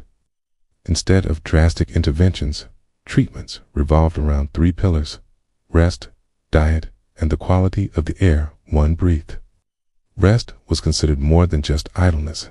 It was the very foundation of recovery. A person who had fallen ill was often instructed to withdraw from daily labor, to sleep as much as possible, and to let the body's natural forces attempt their quiet work. Families would care for the patient by providing comfort, shielding them from stress, and ensuring that their surroundings encouraged tranquility. Alongside rest, diet was seen as a powerful tool, though not in the sense of carefully measured vitamins and minerals that we think of today. Food was medicine, and physicians prescribed different meals based on a patient's conditions, perhaps light broths for the weak, barley gruel for those needing strength, or diluted wine for cleansing the system. What you ate and how much of it was considered just as important as any other treatment. Equally vital was air. Greeks firmly believed that health depended on the environment, and physicians often advised patients to relocate temporarily to the countryside or to places where the breezes were cleaner, far from the crowded, foul-smelling streets of the city. Fresh air was thought to purify the body, to prevent disease from festering, and to help the patient regain equilibrium. In fact, entire healing sanctuaries were built in locations chosen for their serene landscapes and gentle winds, where patients could not only pray to the gods, but also physically benefit from what they saw as the breath of nature itself. When we step back and consider this approach, it becomes clear that, although primitive by modern standards, their philosophy contained a wisdom not entirely outdated. Even now, we understand that rest strengthens the immune system, so that a nourishing diet fuels recovery, and that clean air plays an undeniable role in health. In a world without antibiotics, without modern surgery, and without the safety nets we take for granted, these ancient ideas represented the best tools they had to tip the scales of fate ever so slightly in their favor. Out of this blend of simple remedies, natural philosophy, and close attention to the rhythms of life, there eventually emerged one of the most enduring legacies of Greek medicine, the Hippocratic tradition. For the first time in recorded history, healing began to shift from the realm of divine whim into a practice guided by careful observation and ethical responsibility. Physicians who followed Hippocrates and his teachings were encouraged not to rely solely on ritual or superstition, but instead to study their patients in detail, noting their symptoms over time, the changes in their appearance, the conditions in which they lived, and even the fluctuations of the seasons that might influence the course of illness. It was less about sudden cures and more about patterns, cause and effect, and the slow work of deduction. From this grew the Hippocratic Oath, a pledge so powerful that echoes of it still shape modern medicine today. Swearing it, a physician promised to uphold a moral duty to care for the sick, to respect life, to avoid harmful practices, and to pass on their knowledge honorably to future generations. Imagine how revolutionary this was in a world where many saw sickness as punishment from the gods. Here, instead, was a framework suggesting that a doctor had a responsibility not only to treat the body, but to safeguard the dignity of the person before them. It was an oath that demanded accountability, binding healers to a higher standard beyond personal gain or superstition. Equally important was the practice of observation. Greek physicians began recording detailed case notes, quoting how fevers rose and fell, how diets affected recovery, and how lifestyle played a role in illness. This insistence on empirical evidence planted the seeds of scientific medicine, setting the stage for the future disciplines of diagnosis and prognosis. To the Greeks, healing was not just about treating what was immediately visible, it was about learning from every patient, refining their understanding of the body's mysteries, little by little, and passing that wisdom forward so others could improve upon it. When we think of how medicine has evolved since then, with hospitals, laboratories, technologies beyond anything they could have imagined, it is remarkable to remember that the foundation of it all lies in this ancient world, where men in simple robes walked among the sick, taking notes by lamplight, trying to discern patterns in suffering, and promising, through their oath, to honor the sacred trust placed in them. Just as medicine shaped the way Greeks approached the human body, art and performance shaped how they understood the human spirit. And nowhere was this more evident than in the theaters that rose across the city-states.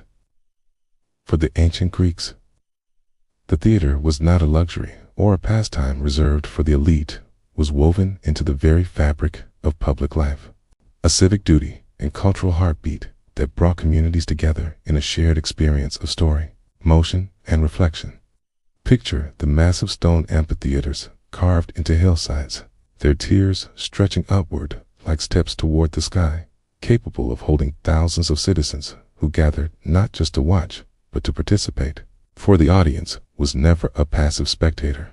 Every gasp, every cheer, every burst of laughter became part of the performance itself, creating a dialogue between stage and crowd that was as alive as the stories being told. The plays themselves ranged from the searing tragedies of Aeschylus, Sophocles, and Euripides, where kings, gods, and mortals struggled with fate, justice, and the frailty of human pride, to the sharp comedies of Aristophanes, who used wit and satire to poke fun at politicians, philosophers, and even the audience sitting before him. These weren't mere entertainments. They were lessons, provocations, and mirrors held up to society, challenging Athenians to think critically about their leaders, their laws, and their very place in the cosmos. To attend the theater was to engage in a kind of democratic ritual, one that balanced solemn reflection with communal laughter, and that fused art with politics in a way still rare today. Religious devotion was also inseparable from this cultural spectacle. Many of the great festivals dedicated to Dionysus, the god of wine, fertility, and ecstatic transformation, featured dramatic competitions as their centerpiece. Winning a prize for best tragedy or comedy was considered one of the highest honors a citizen could achieve. And playwrights often dedicated their works to the god as offerings. To the Greeks, theater was not just about the craft of writing or acting, which is a sacred act, a channel through which divine inspiration might flow, and through which the collective soul of the polis could be examined, purified, and renewed.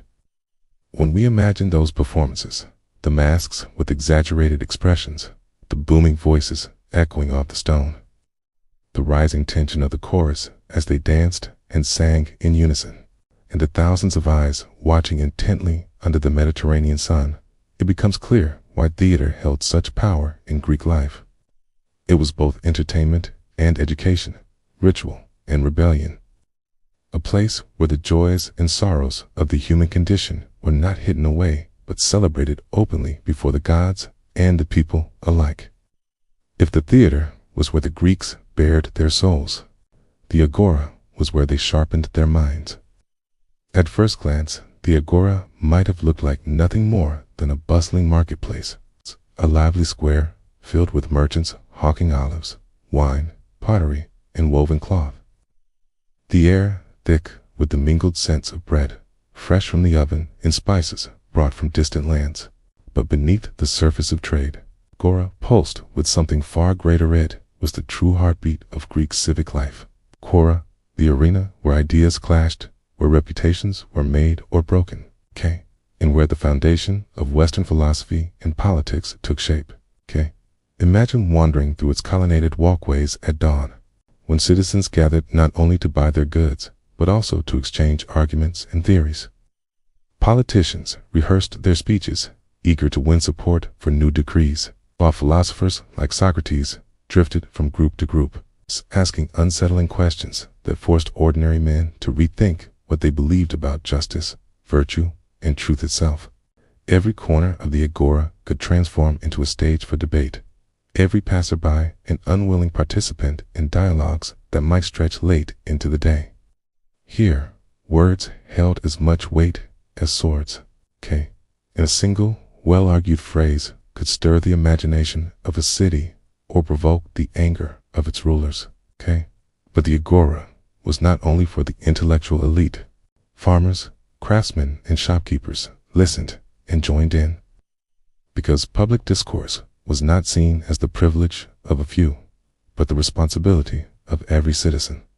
The idea that knowledge and governance belonged to the collective, that society thrived through the exchange of ideas in an open space, was revolutionary, and it was in these noisy, sunlit squares that democracy as we understand it today began to take root. Even as the temples honored the gods and theaters explored the human spirit, it was the agora that allowed Greek society to continually redefine itself. Every law, every philosophical school, every bold dream of justice or equality before it reached the council chambers or echoed across generations, first found life in the vibrant chatter of the marketplace. The agora was not simply a place to buy and sell. It was where thought itself became a form of currency, traded more fiercely than gold. And it was this daily crucible of conversation and conflict that gave Greece its enduring legacy of reason, debate, and civic engagement. As the conversations in the agora deepened, it became clear that philosophy was not reserved for scholars tucked away in libraries or for sages hidden in mountain retreats. It was everywhere, woven seamlessly into daily life. To be Greek was, in many ways, to wrestle with questions that had no easy answers, to turn even the most ordinary interaction into an opportunity for reflection. A merchant might argue about fairness when weighing grain. A politician might invoke ideals of justice when debating a new law. And a young student might sit cross-legged at the feet of a wandering teacher, hearing for the first time that truth was not something handed down by tradition, but something one had to seek through reason and dialogue. Questions like, what is justice? Or, what does it mean to live a good life? Did not linger only in the minds of philosophers like Socrates, Plato, and Aristotle. They echoed through the colonnades, across workshops, and into homes. They became part of the rhythm of the city, shaping how people viewed their duties, their relationships, and their very existence. This constant curiosity gave Greek society a restless energy, an almost insatiable hunger for understanding, as if every citizen believed that to live without questioning was no life at all. And yet, these inquiries were never detached from the world around them. They were practical as much as they were abstract. When Athenians asked about justice, they were not pondering some distant ideal, but trying to decide how their courts should function, how disputes should be settled, and how power should be distributed fairly. When they debated what constituted virtue, they were considering how leaders should behave, how soldiers should conduct themselves in battle, and even how friends should treat one another. The philosophical spirit was not about escaping reality, but about improving it, examining life with such intensity that every act, from voting in the assembly to raising children, carried the weight of deeper meaning. In this way, philosophy became the invisible framework holding the city together. It was a discipline, a habit of mind, and for many, even a way of life.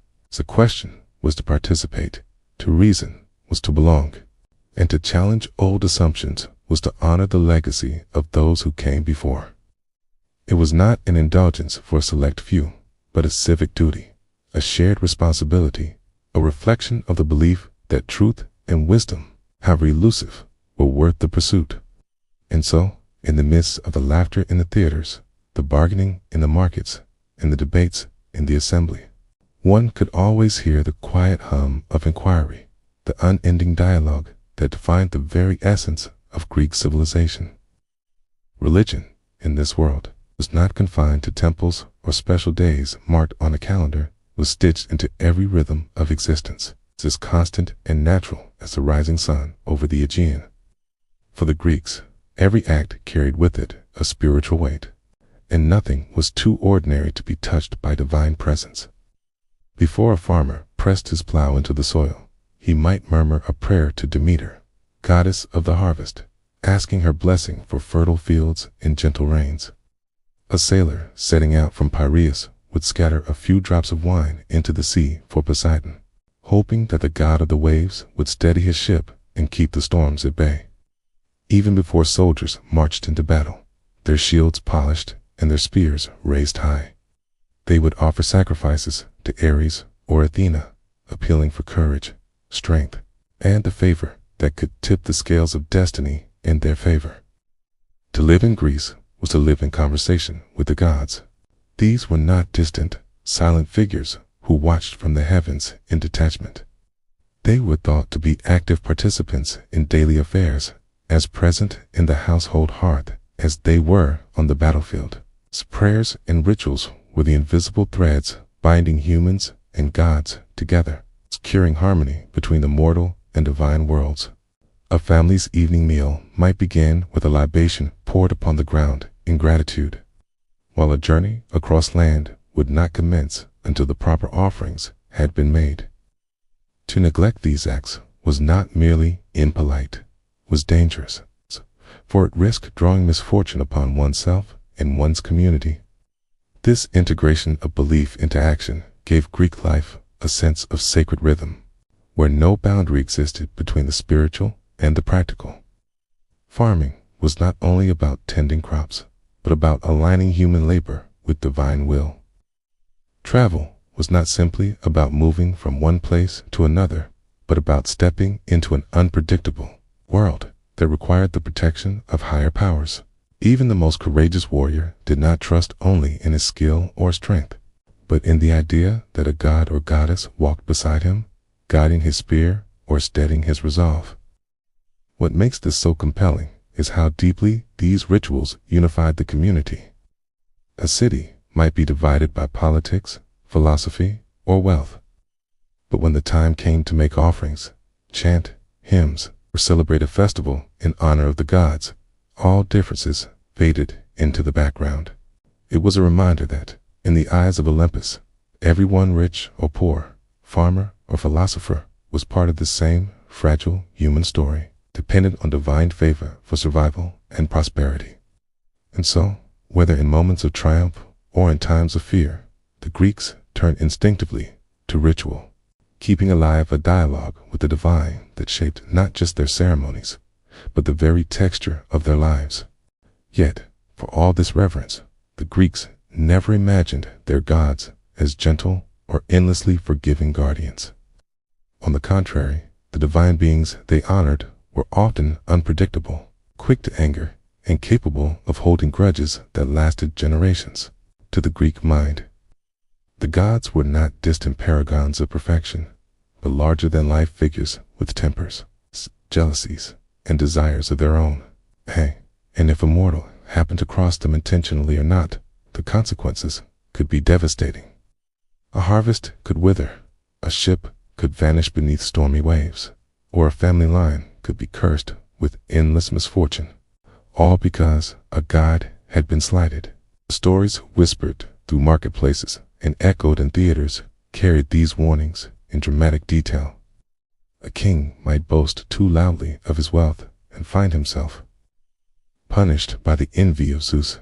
A maiden who drew too much admiration for her beauty risked inciting the wrath of Hera or Aphrodite. Heroes, no matter how strong or cunning, often found themselves humbled by divine vengeance. It's reminders that human pride had limits and that the Olympians demanded respect above all. It was this fragile, precarious balance between devotion and fear that shaped the Greeks' constant rituals and offerings. They did not pray only out of love or gratitude, but also out of caution, attempting to appease powers that could bless them one day and strike them down the next. This idea that the gods could be as unpredictable as the sea or the shifting winds infused Greek life with both awe and anxiety.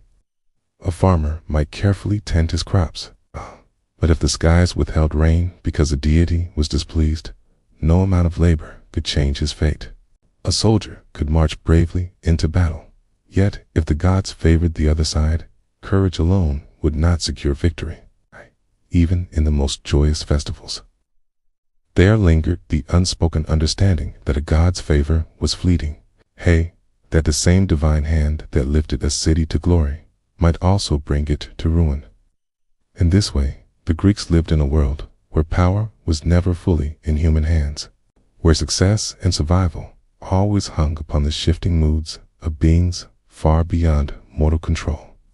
Their myths, filled with tales of divine vengeance and grudges carried across generations, served as both entertainment and warning, teaching each new audience that in a universe ruled by unpredictable gods, humility and respect were not optional virtues, but necessities for survival.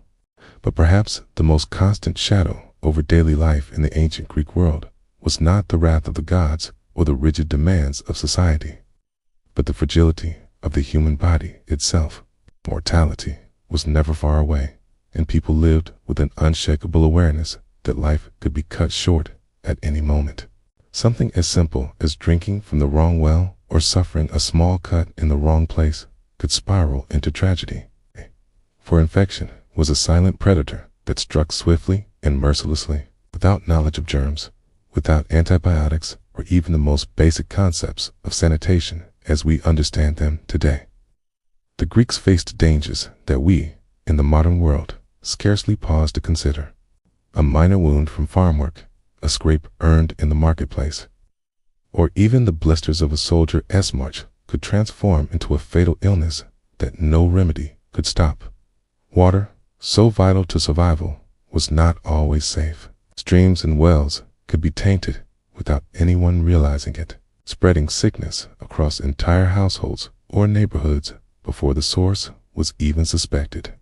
Epidemics, often sudden and devastating, swept through crowded cities like Athens, where close quarters and limited hygiene turned illness into a raging fire.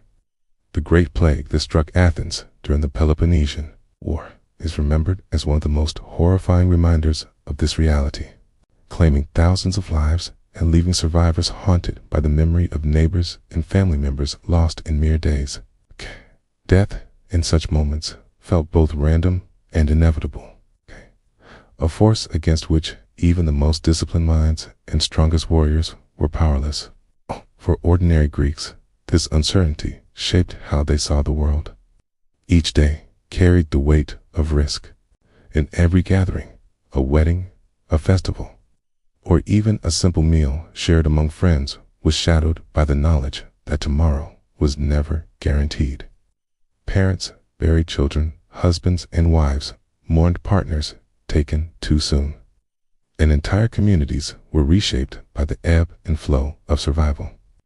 This closeness to death did not only instill fear, it also gave life an intensity that shines through their myths, their plays, and their philosophy.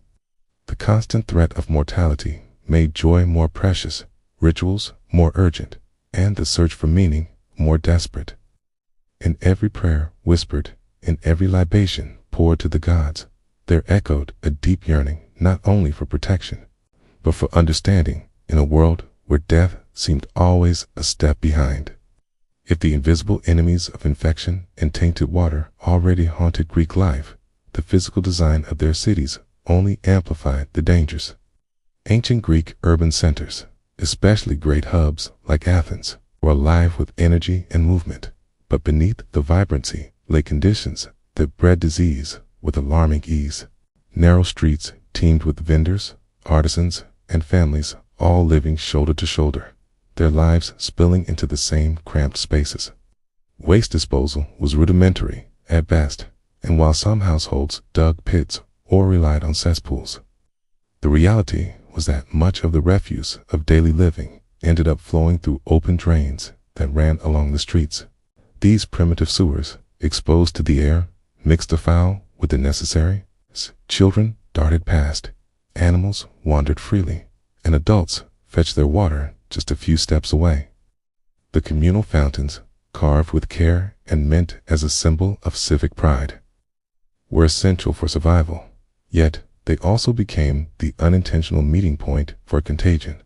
Everyone, rich and poor alike, had to draw their water from these shared sources. This meant that illness could spread silently through the very lifeblood of the city. Imagine a place where, in the morning, a mother fills her jar to cook for her family, unaware that someone sick has touched the same water earlier that day. By evening, her entire household might be struck with fever, and by the next sunrise, her neighbors too. Disease traveled not only through the body, but also through the bonds of community, weaving itself into the fabric of daily existence with terrifying speed. The density of life in these cities created both brilliance and vulnerability.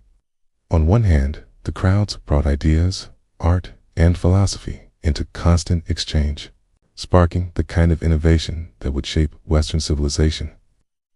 On the other, the same proximity meant that one cough in a crowded agora, one infected hand at a fountain, or one tainted train running through a neighborhood could unravel lives in a matter of days. The very closeness that made Greek cities so dynamic also made them perilous, and the people who lived within their walls carried the double-edged truth that the heartbeat of their civilization could, at any moment, become the very reason it faltered. And yet, despite the constant shadow of illness, the unpredictability of life, and the ever-present awareness that tomorrow was uncertain, the people of ancient Greece did not surrender to despair. Instead, they seemed to channel their resilience into building something greater than themselves, something that could outlast the fragility of a single lifetime.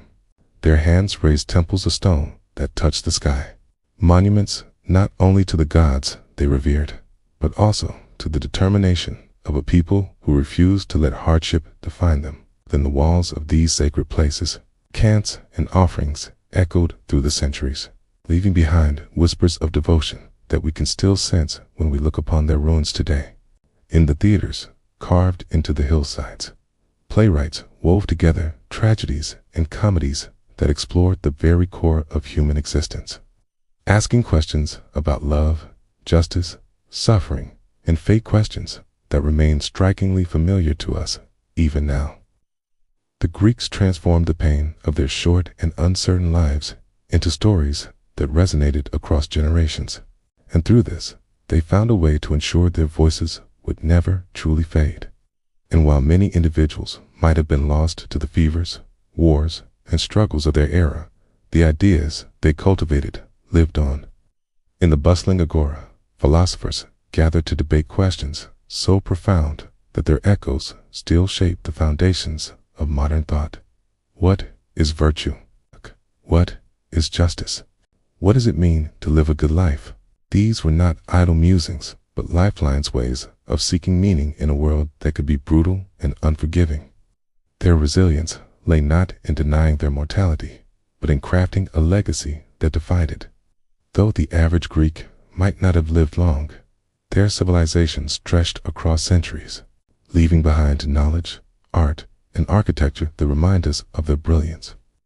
Even in their vulnerability, they built with the belief that humanity could rise above the limits of flesh and time. And in doing so, They left behind a legacy that still shapes the world we live in today.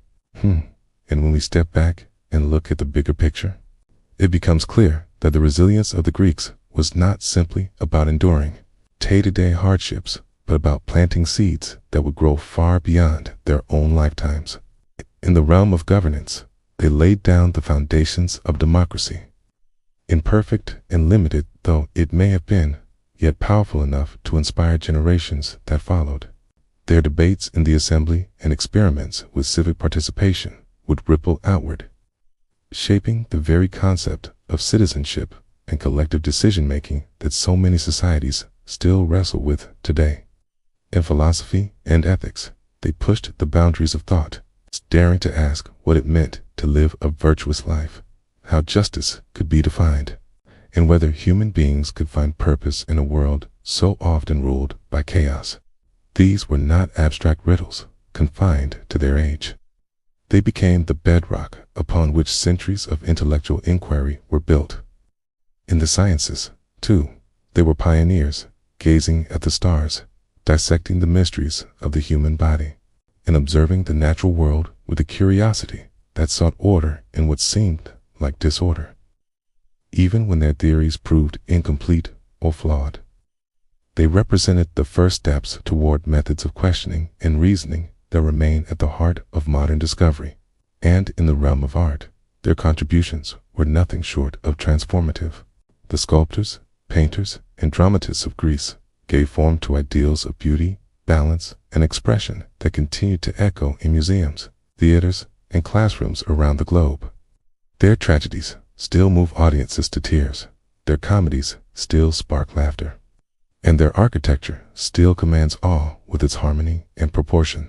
What is most remarkable is how all of these threads politics, philosophy, science, now interwove to shape not just a single civilization, but the trajectory of Western culture itself.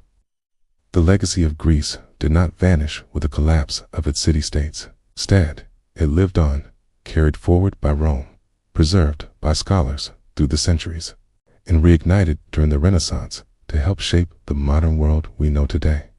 In many ways, the questions they asked, the structures they built, and the stories they told are still with us, reminding us that even in an age marked by hardship and mortality, humanity is capable of leaving behind ideas and creations that transcend time. And while the Greeks left behind a legacy of philosophy, art, and political thought, across the sea and centuries later, another story was unfolding that spoke not of harmony or measured debate, but of rage, fire, and a desperate cry for freedom. It was the story of Queen Boudica, a woman whose name still carries the weight of defiance. She was the ruler of the Iceni, a tribe in what is now Britain, who had once lived under uneasy peace with the Romans. Yet that fragile balance shattered when Roman ambition turned to cruelty. Her people's lands were seized under false claims, their wealth stripped away, and in the most unforgivable act of brutality, her family was humiliated and assaulted in a manner meant not only to punish, but to break the spirit of resistance forever. Instead of bowing to Rome, Boudica rose. Imagine the scene. A queen once bound by the roles her conquerors expected, now transformed into a warrior leader, standing before the gathered tribes with fire in her eyes and vengeance in her heart. Her words did not come as the calculated speeches of senators or philosophers, but as a raw, burning declaration that they would no longer live as slaves under foreign rule. The rebellion she sparked was not a small skirmish in the shadows. It was an eruption, a force that shook the very foundations of Roman Britain.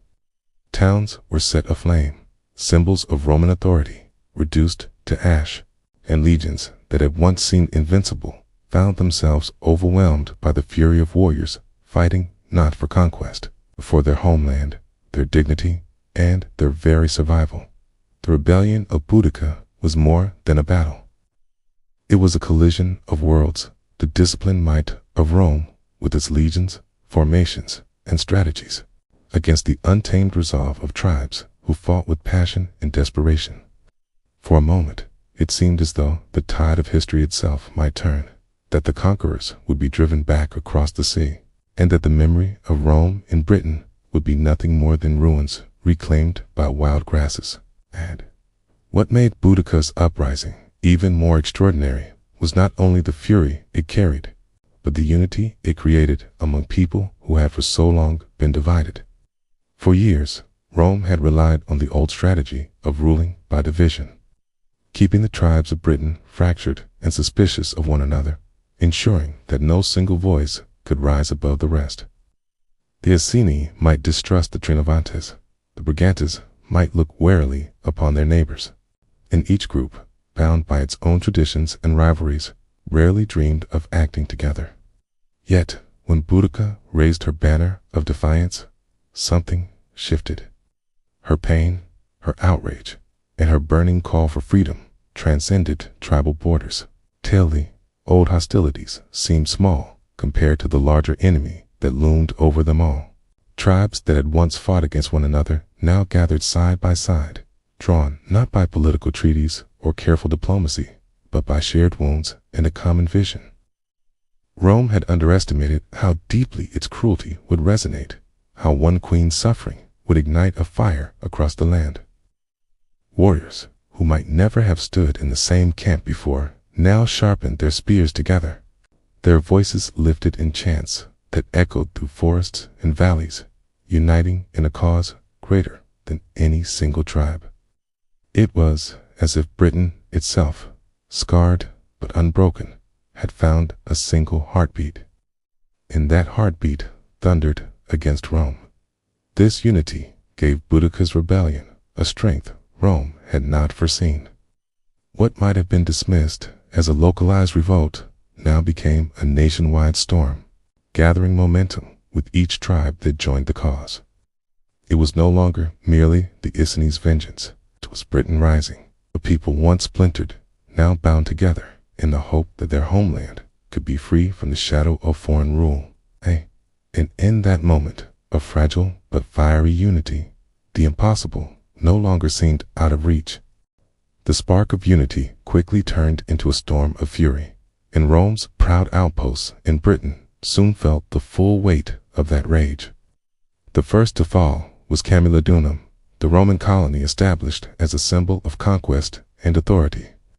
To the Romans, it was a shining emblem of their civilization planted in foreign soil, complete with temples, villas, and the heavy presence of retired soldiers who strutted through the streets, as though the land already belonged entirely to them.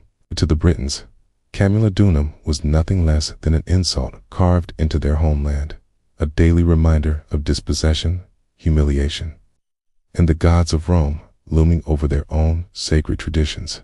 When Boudicca's warriors descended upon it, the city became a crucible of vengeance. The temple of Claudius, meant to honor the emperor, was besieged and burned, and the colony that had been a proud Roman statement was reduced to smoldering ruins. From there, the flames spread with astonishing speed. Londinium, though young, was already becoming a bustling hub of trade and administration, drawing merchants and officials from across the empire. Yet its wealth and prominence only made it more of a target. When word reached that Boudicca and her tens of thousands of warriors were marching toward the city, Roman officials and citizens fled in panic, abandoning possessions, homes, and fortunes in a desperate attempt to survive. Not all escaped.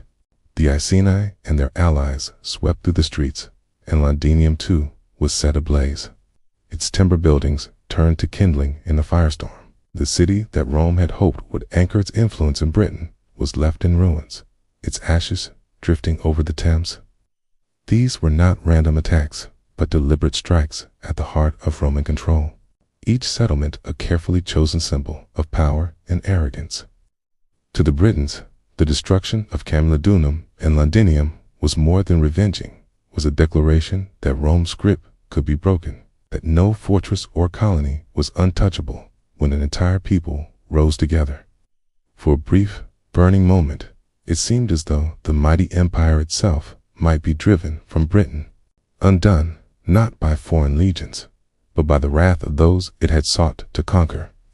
What made Boudicca's rebellion so extraordinary was not just the devastation it brought to Rome's proud colonies, but the force that drove it forward. Her warriors were not disciplined soldiers drilled in the formations and strategies that defined the legions. They did not march in perfect lines beneath the weight of polished armor, nor did they wield standardized weapons forged in imperial forges. Instead, they came as farmers, hunters, and herders, ordinary people whose hands were more accustomed to plows than to swords. Yet fought with a power that no amount of training could replicate. Their strength came not from manuals or tactics, but from the raw fuel of rage and the unshakable belief that the gods themselves sanctioned their cause. When Boudicca spoke, it was not with the cold calculation of a general, but with the fiery conviction of a prophetess. She invoked divine justice, reminding her people that Rome had not only stolen their land and humiliated their leaders, but had defiled what was sacred and trampled upon their honor. To her followers, this uprising was not simply war, it was retribution demanded by higher powers.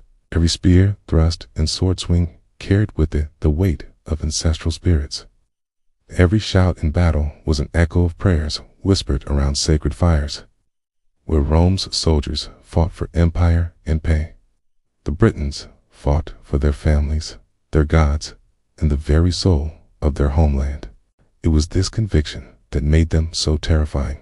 With hair flowing wild, faces painted with symbols of war, and eyes burning with fury, they charged not as an army bound by command, but as a living storm, unshakable in their belief that the divine winds carried them forward. In those moments, Rome's legions, so used to fighting enemies, who played by rules they understood, faced something far more dangerous.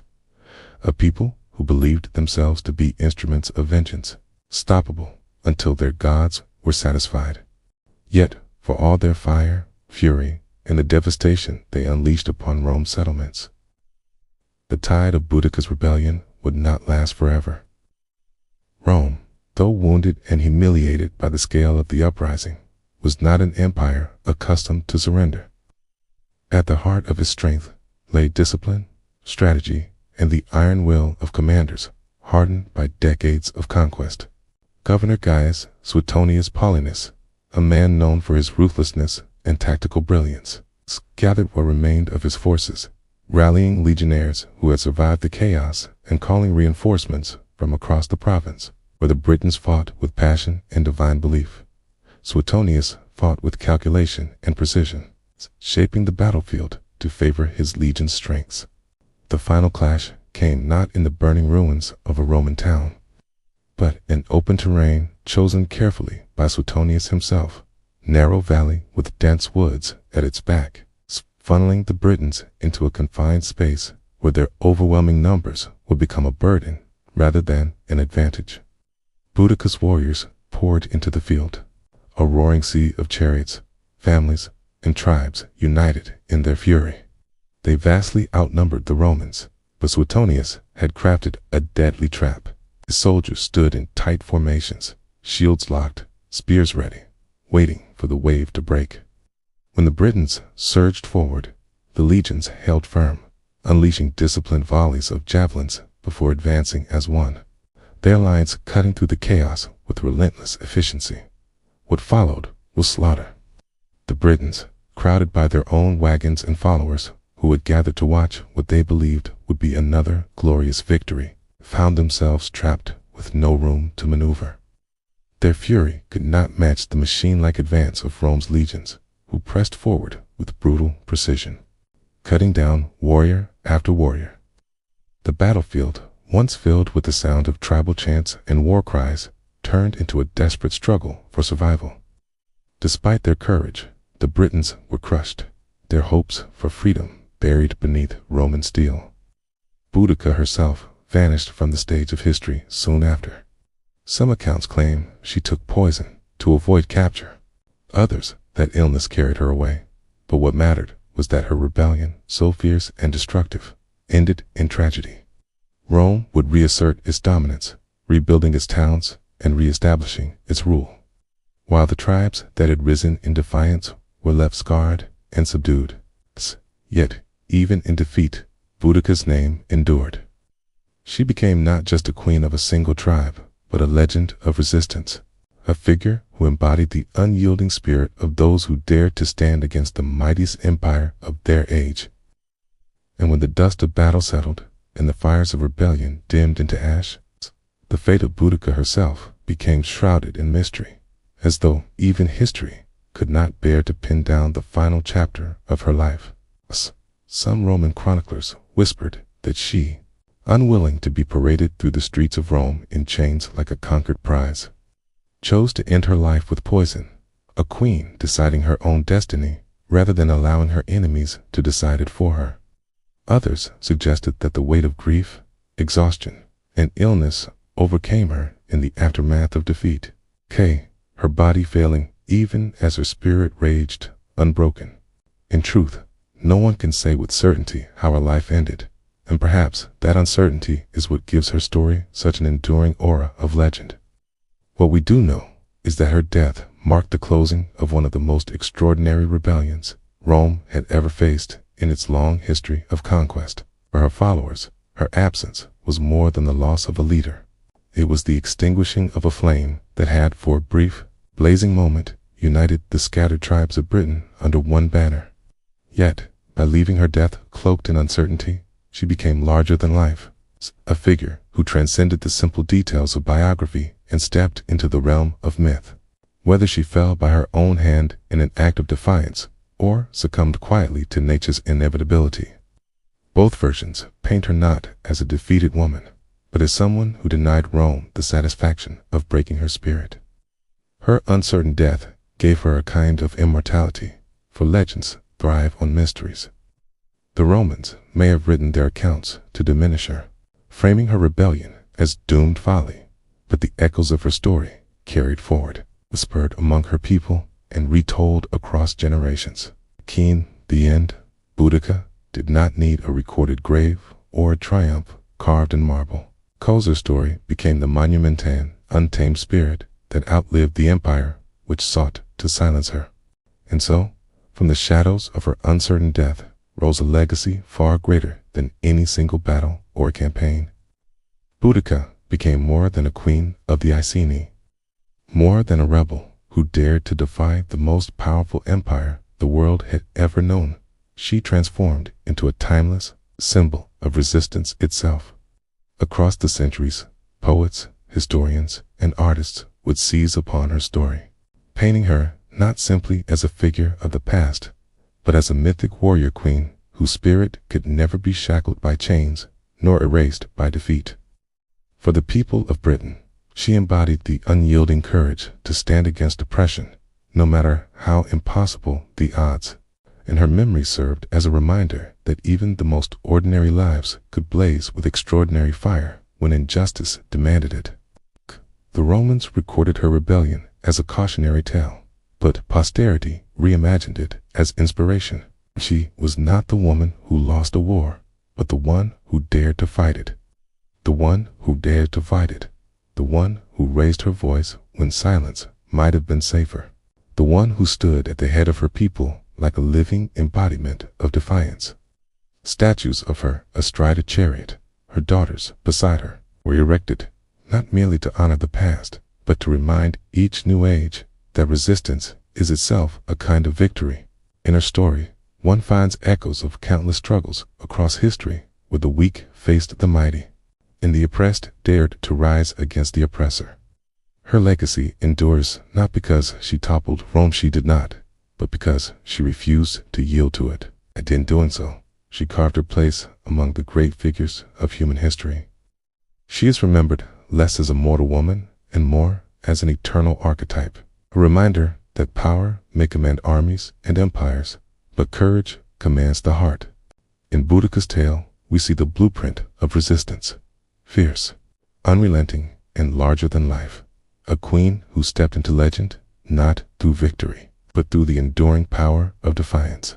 Far beyond the Mediterranean world, on the other side of the vast Asian continent, another tradition of healing was quietly shaping itself into one of the most sophisticated systems of medicine in history. In ancient China, the body was not seen as a collection of separate parts to be fixed in isolation, as a living landscape, a delicate ecosystem where every current of energy, every emotion, and even every dream carried meaning. Physicians believed that health was achieved through harmony, a constant balancing act between yin and yang, the two opposing yet complementary forces that governed not only the human body, but the cosmos itself. Too much yin could mean cold, stagnation, and weakness. Too much yang could bring heat, agitation, or fever. The secret lay in restoring balance, guiding the body back into alignment with the rhythms of nature. Rather than focusing solely on physical symptoms, Chinese healers looked for patterns hidden beneath the surface. They studied the pulse not as a single beat, but as a language in itself, rich with subtle variations that could reveal imbalances long before an illness fully appeared. Dreams were treated as whispers from the subconscious, clues to what the body and spirit were struggling with, while emotions were considered powerful currents that could strengthen or weaken one's vital energy depending on how they flowed. A person overcome with anger might be harming their liver. One consumed with fear might be burdening their kidneys. Diagnosis was not about identifying a single problem, but understanding the whole person, their body, their spirit, their surroundings, even the season in which they had fallen ill. To modern eyes, this approach may appear mystical, yet at its heart, it was deeply pragmatic, born of generations of observation, trial, and refinement. By weaving together the 5 elements wood, fire, earth, metal, tin, and water, Chinese medicine mapped out a universe where each organ, each sensation, each imbalance had its place and its meaning. Healing, therefore, was not simply the removal of sickness, but the restoration of harmony, a rebalancing of the intricate web that tied the human body to the wider natural world. This vision of health as a living dialogue between forces, seen and unseen, gave ancient China a medical philosophy that was not only practical, but profoundly poetic. And it is one that continues to resonate in various forms, even today. Meanwhile, further south on the Indian subcontinent, another tradition of healing was flourishing, one that would come to be known as Ayurveda, or the science of life. Unlike systems that focused only on curing ailments, Ayurveda sought to guide people toward living in a way that prevented disease in the first place, blending medicine with philosophy, lifestyle, and even spiritual practice. At its heart was the belief that every human being was a unique balance of 3 vital energies, or Dashasvata, Pitta, and Kaphand. That illness arose when these forces slipped out of harmony. To restore balance, Ayurvedic practitioners turned to a remarkable arsenal of tools: specialized diets, carefully chosen herbs, massages with healing oils, purification rituals, and even meditation. It was a system that treated the body and the spirit as inseparable, insisting that true health was a state of inner alignment with both nature and the self.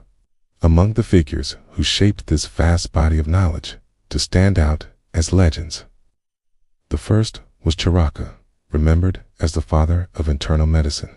His work, the Charaka Samhita, offered a sweeping encyclopedia of disease, diagnosis, and treatment. But it was more than just a medical manual. It was a philosophy of care, urging physicians to understand not only the physical symptoms of a patient, but also their habits, emotions, and environment. Centuries ahead of his time, Charaka insisted that no 2 patients were alike, and that true healing required attention to individuality, not rigid formulas. Then there was Sushruta, whose contributions were nothing short of revolutionary. Living around the 6th century BCE, he compiled the Sushruta Samhita, text that described more than 300 surgical procedures and introduced over 120 surgical instruments, some crafted with astonishing precision for their age. He detailed methods for setting broken bones, repairing wounds, extracting foreign objects, and even performing skin grafts and reconstructive surgery techniques so advanced that modern historians still marvel at his ingenuity. For Sushruta, surgery was not a crude necessity, but a refined art guided by discipline, preparation, and deep respect for the patient. Together, Charaka and Sushruta embodied the twin pillars of Ayurveda, one devoted to understanding the body's inner workings and maintaining its balance, the other mastering the skill of repairing it when harmony was shattered. Their legacy ensured that Indian medicine would be remembered not just for its wisdom, but also for its daring innovations, bridging the worlds of philosophy and practical science in ways that influenced healing traditions far beyond India's borders. And if India offered a vision of medicine as balance and discipline, then Egypt carried us into a world where healing was inseparable from the divine, where every illness was believed to echo the movements of the cosmos itself. In the shadow of the pyramids and along the life-giving banks of the Nile, the Egyptians saw health not merely as a physical state, but as a reflection of harmony between humans, gods, and the universe. A fever was not just the body in turmoil. It might be the consequence of angering a deity, or a disturbance in the delicate order known as Manat, the cosmic balance that sustained creation. It was in this spiritual framework that gods like Thoth, the scribe of wisdom and patron of knowledge, and Sekhmet, the fierce lion-headed goddess of both plague and protection, were invoked. To the Egyptians, these deities were not distant myths, but living presences whose moods could shape life and death. As priests trained in sacred rites doubled as healers, their rituals blending incantations, prayers, and offerings with herbal remedies and practical treatments. A healing spell might call upon Sekhmet's wrath to be soothed, while an amulet inscribed with Thoth S symbols could be worn as both a shield and a cure. Yet Egyptian medicine was not solely spiritual. It was also deeply pragmatic. Papyrus scrolls, such as the famous Ebers papyrus, contained hundreds of prescriptions that revealed a sophisticated understanding of anatomy, injuries, and even the workings of the circulatory system. Remedies made from honey, garlic, and resin were applied to wounds, not only for their symbolic power, but because the Egyptians had observed their tangible effects in preventing infection. In a land where the desert winds carried both blessing and disease, knowledge was survival, and observation went hand in hand with ritual. To stand in ancient Egypt was to stand at a crossroads of magic and medicine, where a healer might chant to the gods while grinding herbs into a poultice, believing that both forces, the divine and the earthly, were necessary for restoration. Illness was seen as a break in cosmic order, and recovery was the reweaving of that order, a reconciliation between human frailty and divine will. Through this fusion of faith and practicality, the Egyptians left behind a legacy of healing that feels both mystical and remarkably human. A reminder that medicine has always been about more than just the body, has been about the meaning we give to life, suffering, and the hope of renewal. And as Egypt's temples blended prayer with practice, we find that across the vast and varied landscapes of Africa, as well as among indigenous peoples across the world, healing took on forms that were as deeply spiritual as they were rooted in the earth itself. Here, medicine was never just about the body. It was about community, ancestors, spirit, and the unseen threads that connected the living with the natural and the divine to these cultures. Illness was not an isolated event, but a sign that something in the web of harmony between a person and their family, between humans and nature, or between mortals and spirits, had been disturbed. Healers, often revered as wisdom keepers or shamans, turned to the living world for answers. The forest, the savanna, the desert each provided plants with properties that seemed to carry not physical cures, but also spiritual resonance. Leaves might be brewed into teas to ease fevers, barks ground into powders for wounds, or roots prepared as tonics to restore strength. But the act of healing rarely ended with herbs alone. Ceremonies infused the treatment with meaning, reinforcing the idea that recovery came not only through the body, but through the spirit's realignment with the forces of life. Rituals might involve rhythmic drumming, the steady heartbeat of the earth itself, echoing through a gathering until participants felt themselves carried into a shared state of healing energy. Sweat lodges or purification huts were entered not simply to cleanse the skin, but to cleanse the soul, with heat, steam, and chanting guiding the body through renewal.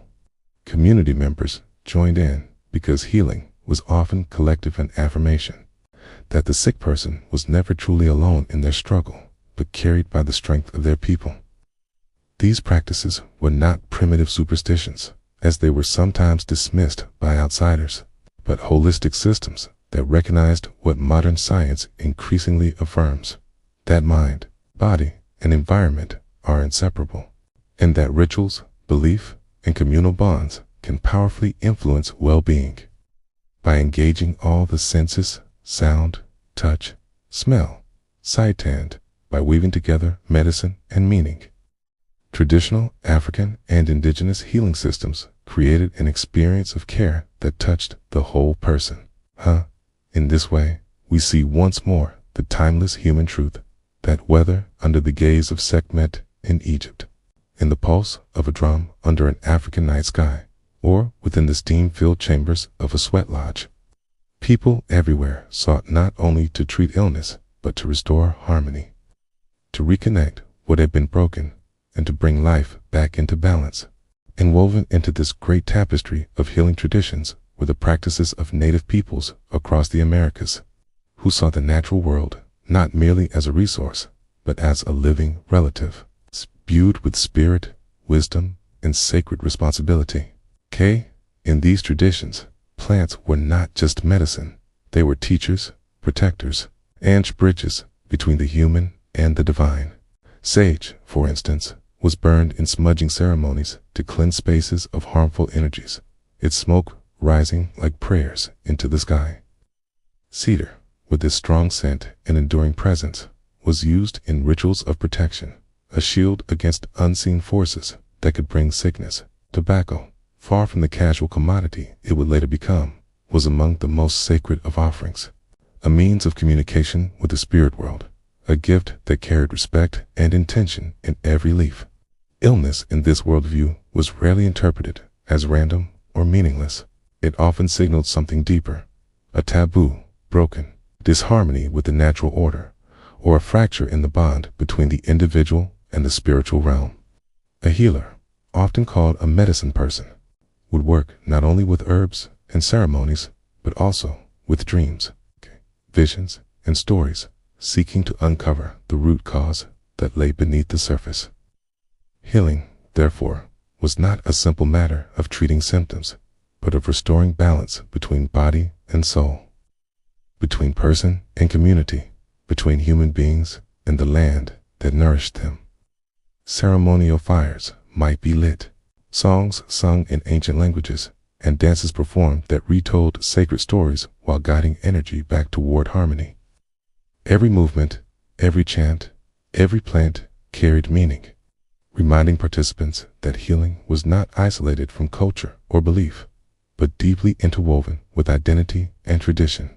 In these moments, the act of recovery became something larger than the individual. It became a reaffirmation of belonging, return to the rhythms of ancestors, and a reminder that no illness could sever the ties between people, spirit, and earth unless those ties were forgotten. Such practices reveal a profound truth, that native traditions saw wellness as inseparable from spirituality, a state of being that required respect for the land, the honoring of sacred plants, and the careful maintenance of balance in all relationships. It was a system of medicine as much about meaning as about remedy, teaching that true health could not be sustained by the body alone, but must always be anchored in the harmony of the whole. And as we move from the realm of healers and sacred traditions into the world of art and the human spirit, we find ourselves on the sunlit island of Lesbos in the Aegean Sea, a place that gave rise to one of the most celebrated voices of antiquity, Sappho. She was not a figure born in obscurity, but rather into a family of nobility.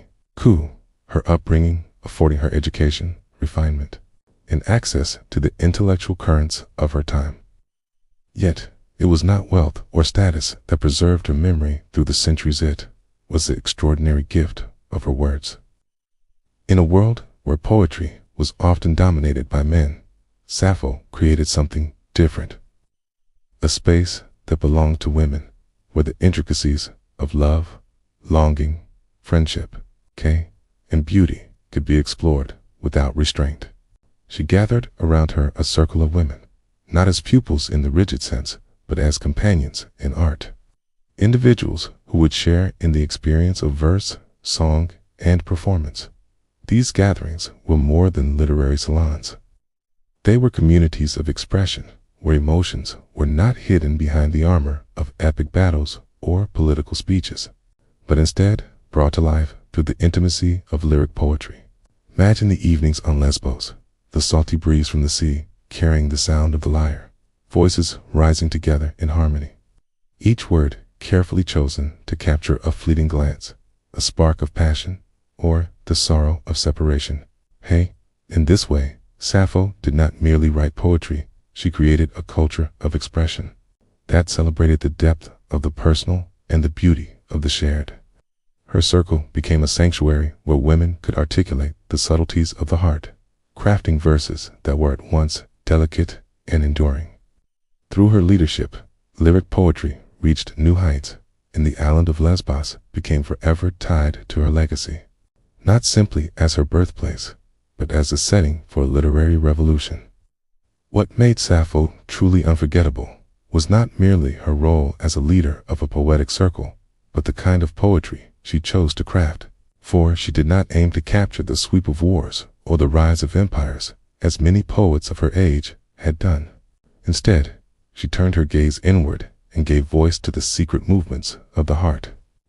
Choosing themes that others might have considered too delicate, too personal, or too fleeting to deserve immortality in verse, her poetry was intimate, drawing readers and listeners alike into a world where love and desire were not abstract ideas, but living, breathing forces that shaped lives and defined destinies.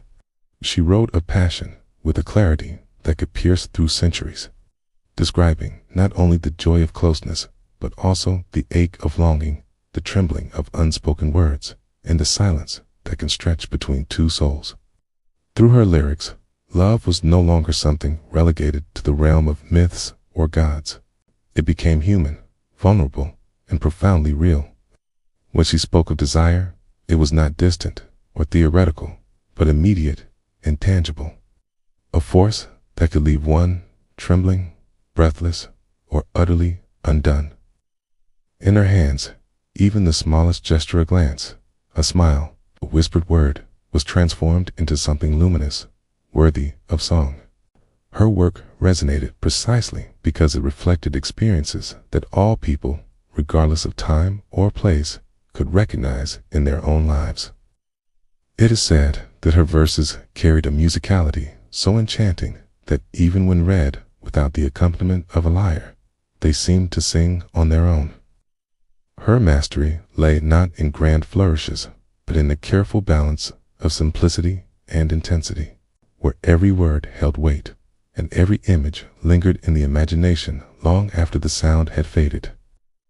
By daring to speak openly of emotions often hidden away, she gave legitimacy and beauty to feelings that might otherwise have been dismissed as private or trivial.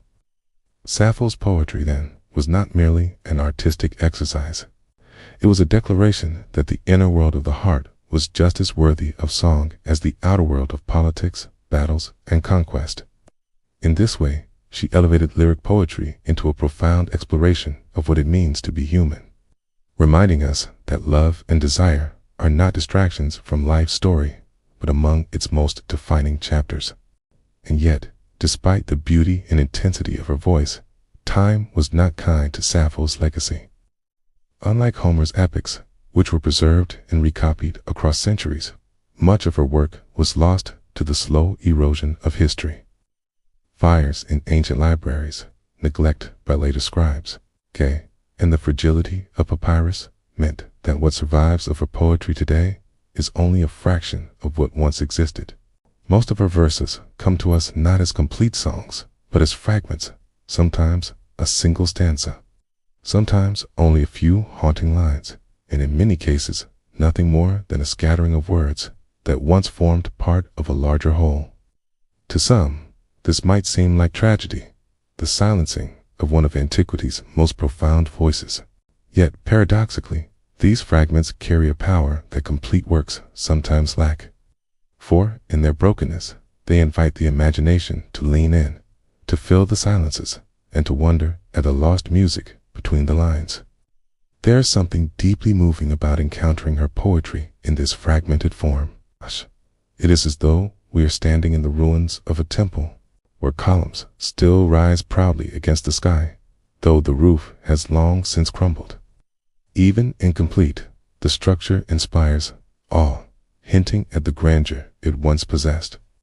In the same way, a few lines from Sappho, perhaps describing the quickening of the heart at the sight of a beloved, or the quiet sorrow of parting, can carry more weight than pages of less gifted verse.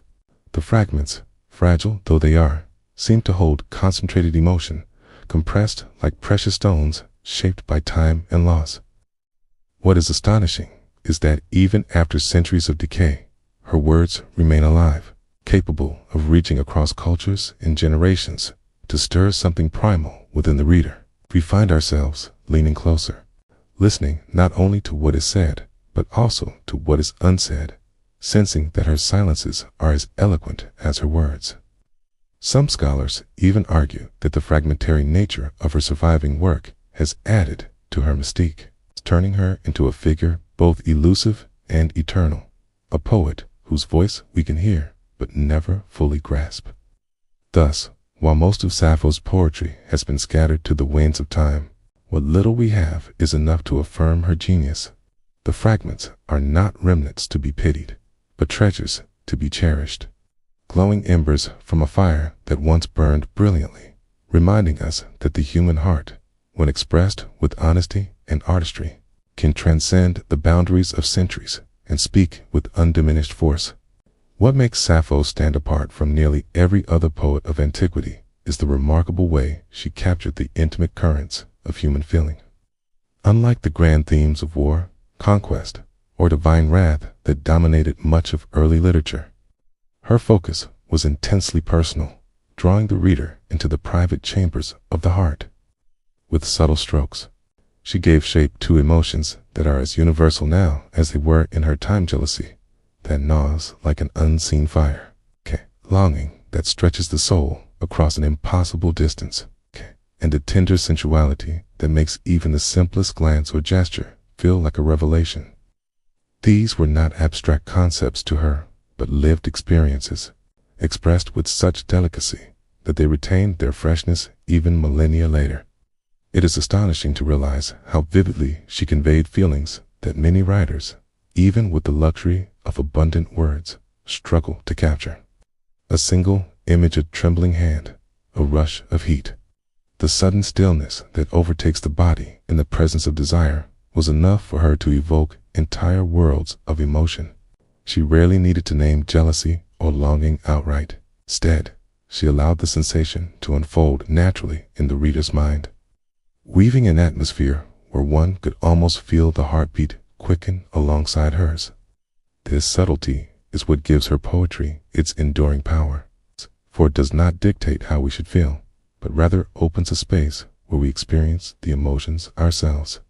In her verses, we sense a profound awareness of the human condition, the beauty of love entwined with its inevitable pain, the sweetness of desire tempered by the fear of loss, the vulnerability that comes with opening oneself to another. Yet, she never portrayed these feelings with bitterness or cynicism. Even when jealousy flared or longing seemed unbearable, there was an underlying recognition that these emotions were part of what made life rich and worth living. In this way, her poetry does more than describe. It validates, reminding us that to feel deeply to the point of trembling or breaking is to be profoundly alive. And perhaps this is why Sappho's voice, though fragmented and fragile in survival, continues to resonate with such clarity today. She reminds us that the human heart, in all its contradictions, has always beat with the same rhythm, that the jealousies and desires of an ancient woman on a distant island are not so different from our own. Her subtle artistry transforms what might have been fleeting emotions into timeless truths, offering not just a glimpse of her world, but a mirror to ours.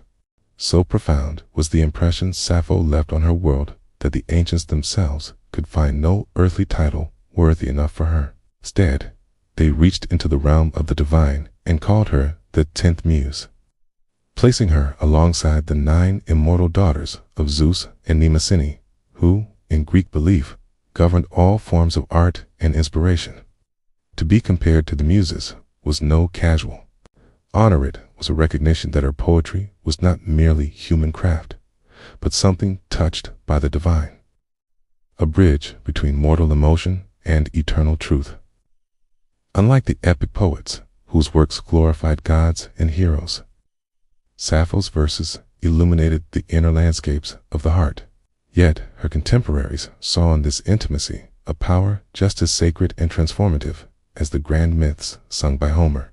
The title of 10th Muse carried with it both reverence and inevitability, for her work seemed to embody what art was meant to be, a vessel through which the ineffable could be expressed, a voice capable of making private experience resonate as universal truth.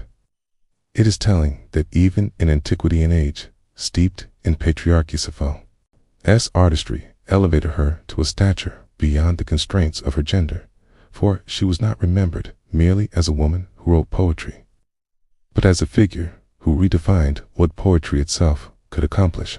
By naming her a muse, the ancients were, in essence, admitting that their world of gods and myths had expanded to include her, that her voice was as essential to the soul's nourishment as music, dance, or epic song. This divine association also ensured her legacy endured long after many of her contemporaries faded into obscurity. To be remembered as the 10th Muse was to be enshrined, not only in the history of literature, but also in the cultural imagination of generations who came after. It placed her in a pantheon that could not easily be erased, guaranteeing that even if her work survived only in fragments, the aura surrounding her name would never vanish.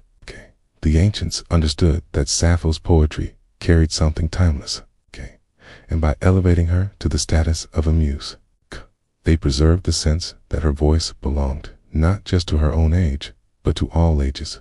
And so, when we read her fragments today, fragile as they are, we are not only encountering the words of a poet from the island of Lesbos, but stepping into the legacy of a woman the ancients believed spoke with the voice of the divine. She was not simply one more poet among many, but the poet who embodied inspiration itself, whose verses whispered as though carried by the breath of a musant. Perhaps, in truth, she became one. Her story, however, did not end in antiquity. Even as the centuries shifted, empires rose and fell, and languages transformed, the resonance of Sappho's voice refused to vanish. During the Renaissance, when Europe began to rediscover the forgotten treasures of Greece and Rome, scholars and poets eagerly sought fragments of her work, treating them not as relics of the past, but as a living current of inspiration. In an age that celebrated the revival of classical wisdom, her verses were seen as models of elegance and refinement, proof that the intimate language of the heart was just as worthy of artistic reverence as the grand epics of antiquity. Renaissance humanists quoted her lines with admiration, and artists began to imagine her likeness in paintings, often placing her among the company of gods and philosophers to signify her eternal place in the world of genius. As the centuries advanced into the Romantic era, her influence deepened in a new way. The Romantics, consumed by their hunger for emotion, passion, and the authenticity of inner experience, found in Sappho a kindred spirit across time. To them, she was not merely a distant historical figure, but a soul who had understood the very essence of longing and vulnerability centuries before they themselves tried to put it into words. Poets such as Byron, Shelley, and Wordsworth admired her capacity to strip away the superficial and speak directly to the raw heart of human feeling. For the Romantics, Sappho was not a classic to be studied at a distance, but a companion in their rebellion against cold rationality, a reminder that poetry was meant to burn with emotion and ignite the soul. Her reach did not stop there. In the modern world, Sappho continues to stand as a beacon of both artistic mastery and cultural identity. Feminist scholars in the 19th and 20th centuries reclaimed her as a voice that had been silenced by the weight of patriarchal history, celebrating her for carving a space where women's desires, emotions, and intellect could not only exist but flourish. In literature, her fragments inspired countless modern poets who echoed her style of intimacy and her fearless exploration of love. Musicians, painters, and even filmmakers have found in her a timeless muse, someone whose work transcends genre and medium, whispering across time with the same intensity as when her verses were first sung on Lesbos. It is rare for a poet whose works have survived only in fragments to carry such monumental weight across so many centuries, but perhaps that is the true power of Sappho. The gaps in her poetry leave space for imagination, and in every generation, readers and artists have filled those spaces with their own emotions, their own interpretations, their own longing to hear her voice more fully. In this way, Sappho has never truly disappeared. She has been reborn again and again, her words reframed, but her spirit unbroken. From the scholars of the Renaissance to the dreamers of the Romantic Age, to the artists of today, who still find in her a source of courage and beauty, Sappho's influence has persisted like a flame that cannot be extinguished. And perhaps, above all else, what defines Sappho's legacy is not merely the fragments of her verses that survived, but the force of honesty that pulses through them even after centuries of silence. In a world where women's voices were often dismissed, censored, or erased entirely, she dared to speak openly of longing, of passion, of desire, emotions that many of her contemporaries wrapped in metaphor or cloaked in distance. Here, words did not hide behind grand battles or heroic legends. Instead, they turned inward, shining a light on the delicate yet powerful world of human intimacy. The willingness to expose the heart and all its vulnerability is what made her dangerous to some but unforgettable to history. For generations, the forces of time and tradition tried to quiet her. Her works were lost, destroyed, or deliberately suppressed, leaving us only scattered fragments carried by luck, accident, or sheer defiance of oblivion. Yet, even these remnants endure like glowing embers, small but impossible to extinguish, proving that truth has a way of surviving even when voices are silenced. Every recovered line, every reconstructed stanza is a testament to her refusal to vanish, as though her poetry itself resisted the tide of forgetting. That persistence has become her true legacy, the assurance that authenticity cannot be buried, and that the courage to speak, desire, love, and longing aloud is in itself a form of rebellion against silence. For modern readers, Sappho's voice continues to resonate because it feels startlingly familiar, as if she was speaking across millennia directly to us, reminding us that vulnerability is not weakness, but power. Her survival, against all odds, shows that the raw honesty of emotion can carve a space in history, even when history tries to shut the door. And in that defiance, she remains not just a poet of antiquity, but a timeless figure whose words refuse to fade, carrying forward the courage of one woman who dared to tell the truth of her heart. Let us now draw the story of Sappho to its closing thread. For no tale, however radiant, can last forever in its telling, though its echoes may linger long after the voice has faded.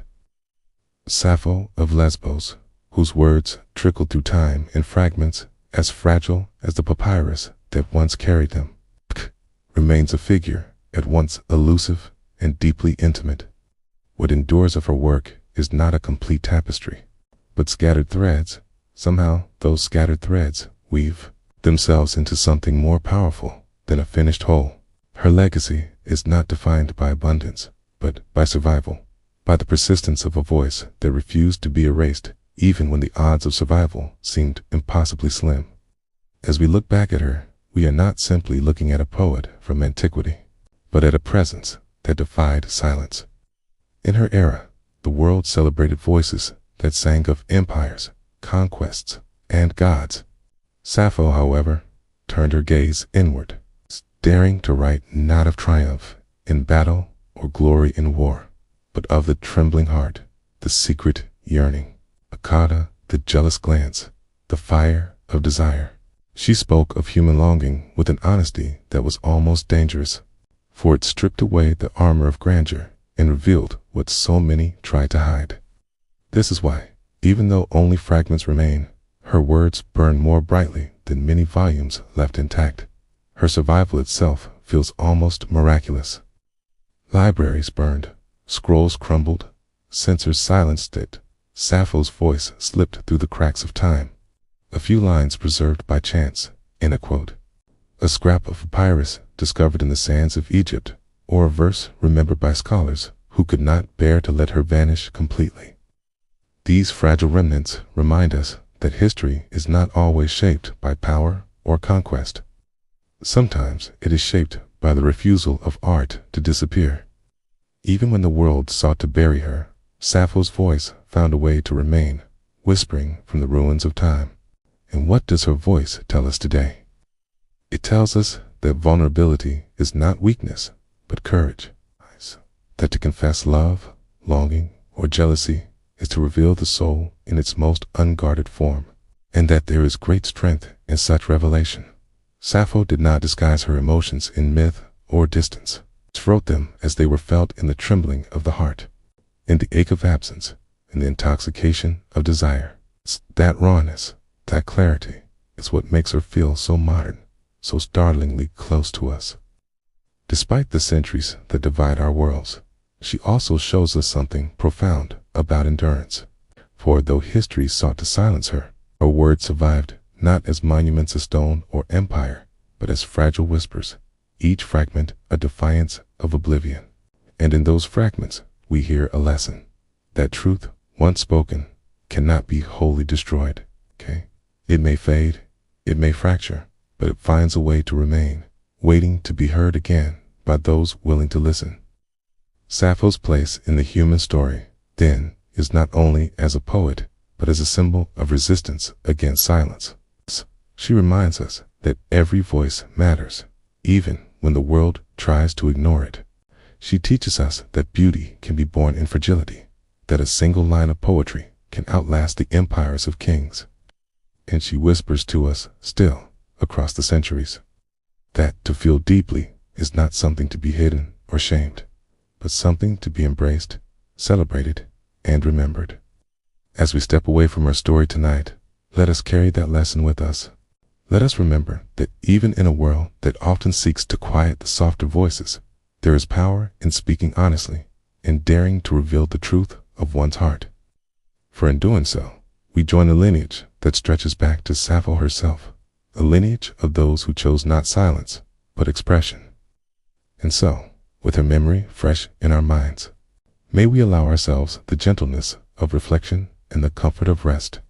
May her words, though fragmented, remind us that beauty often lies not in perfection, but in persistence.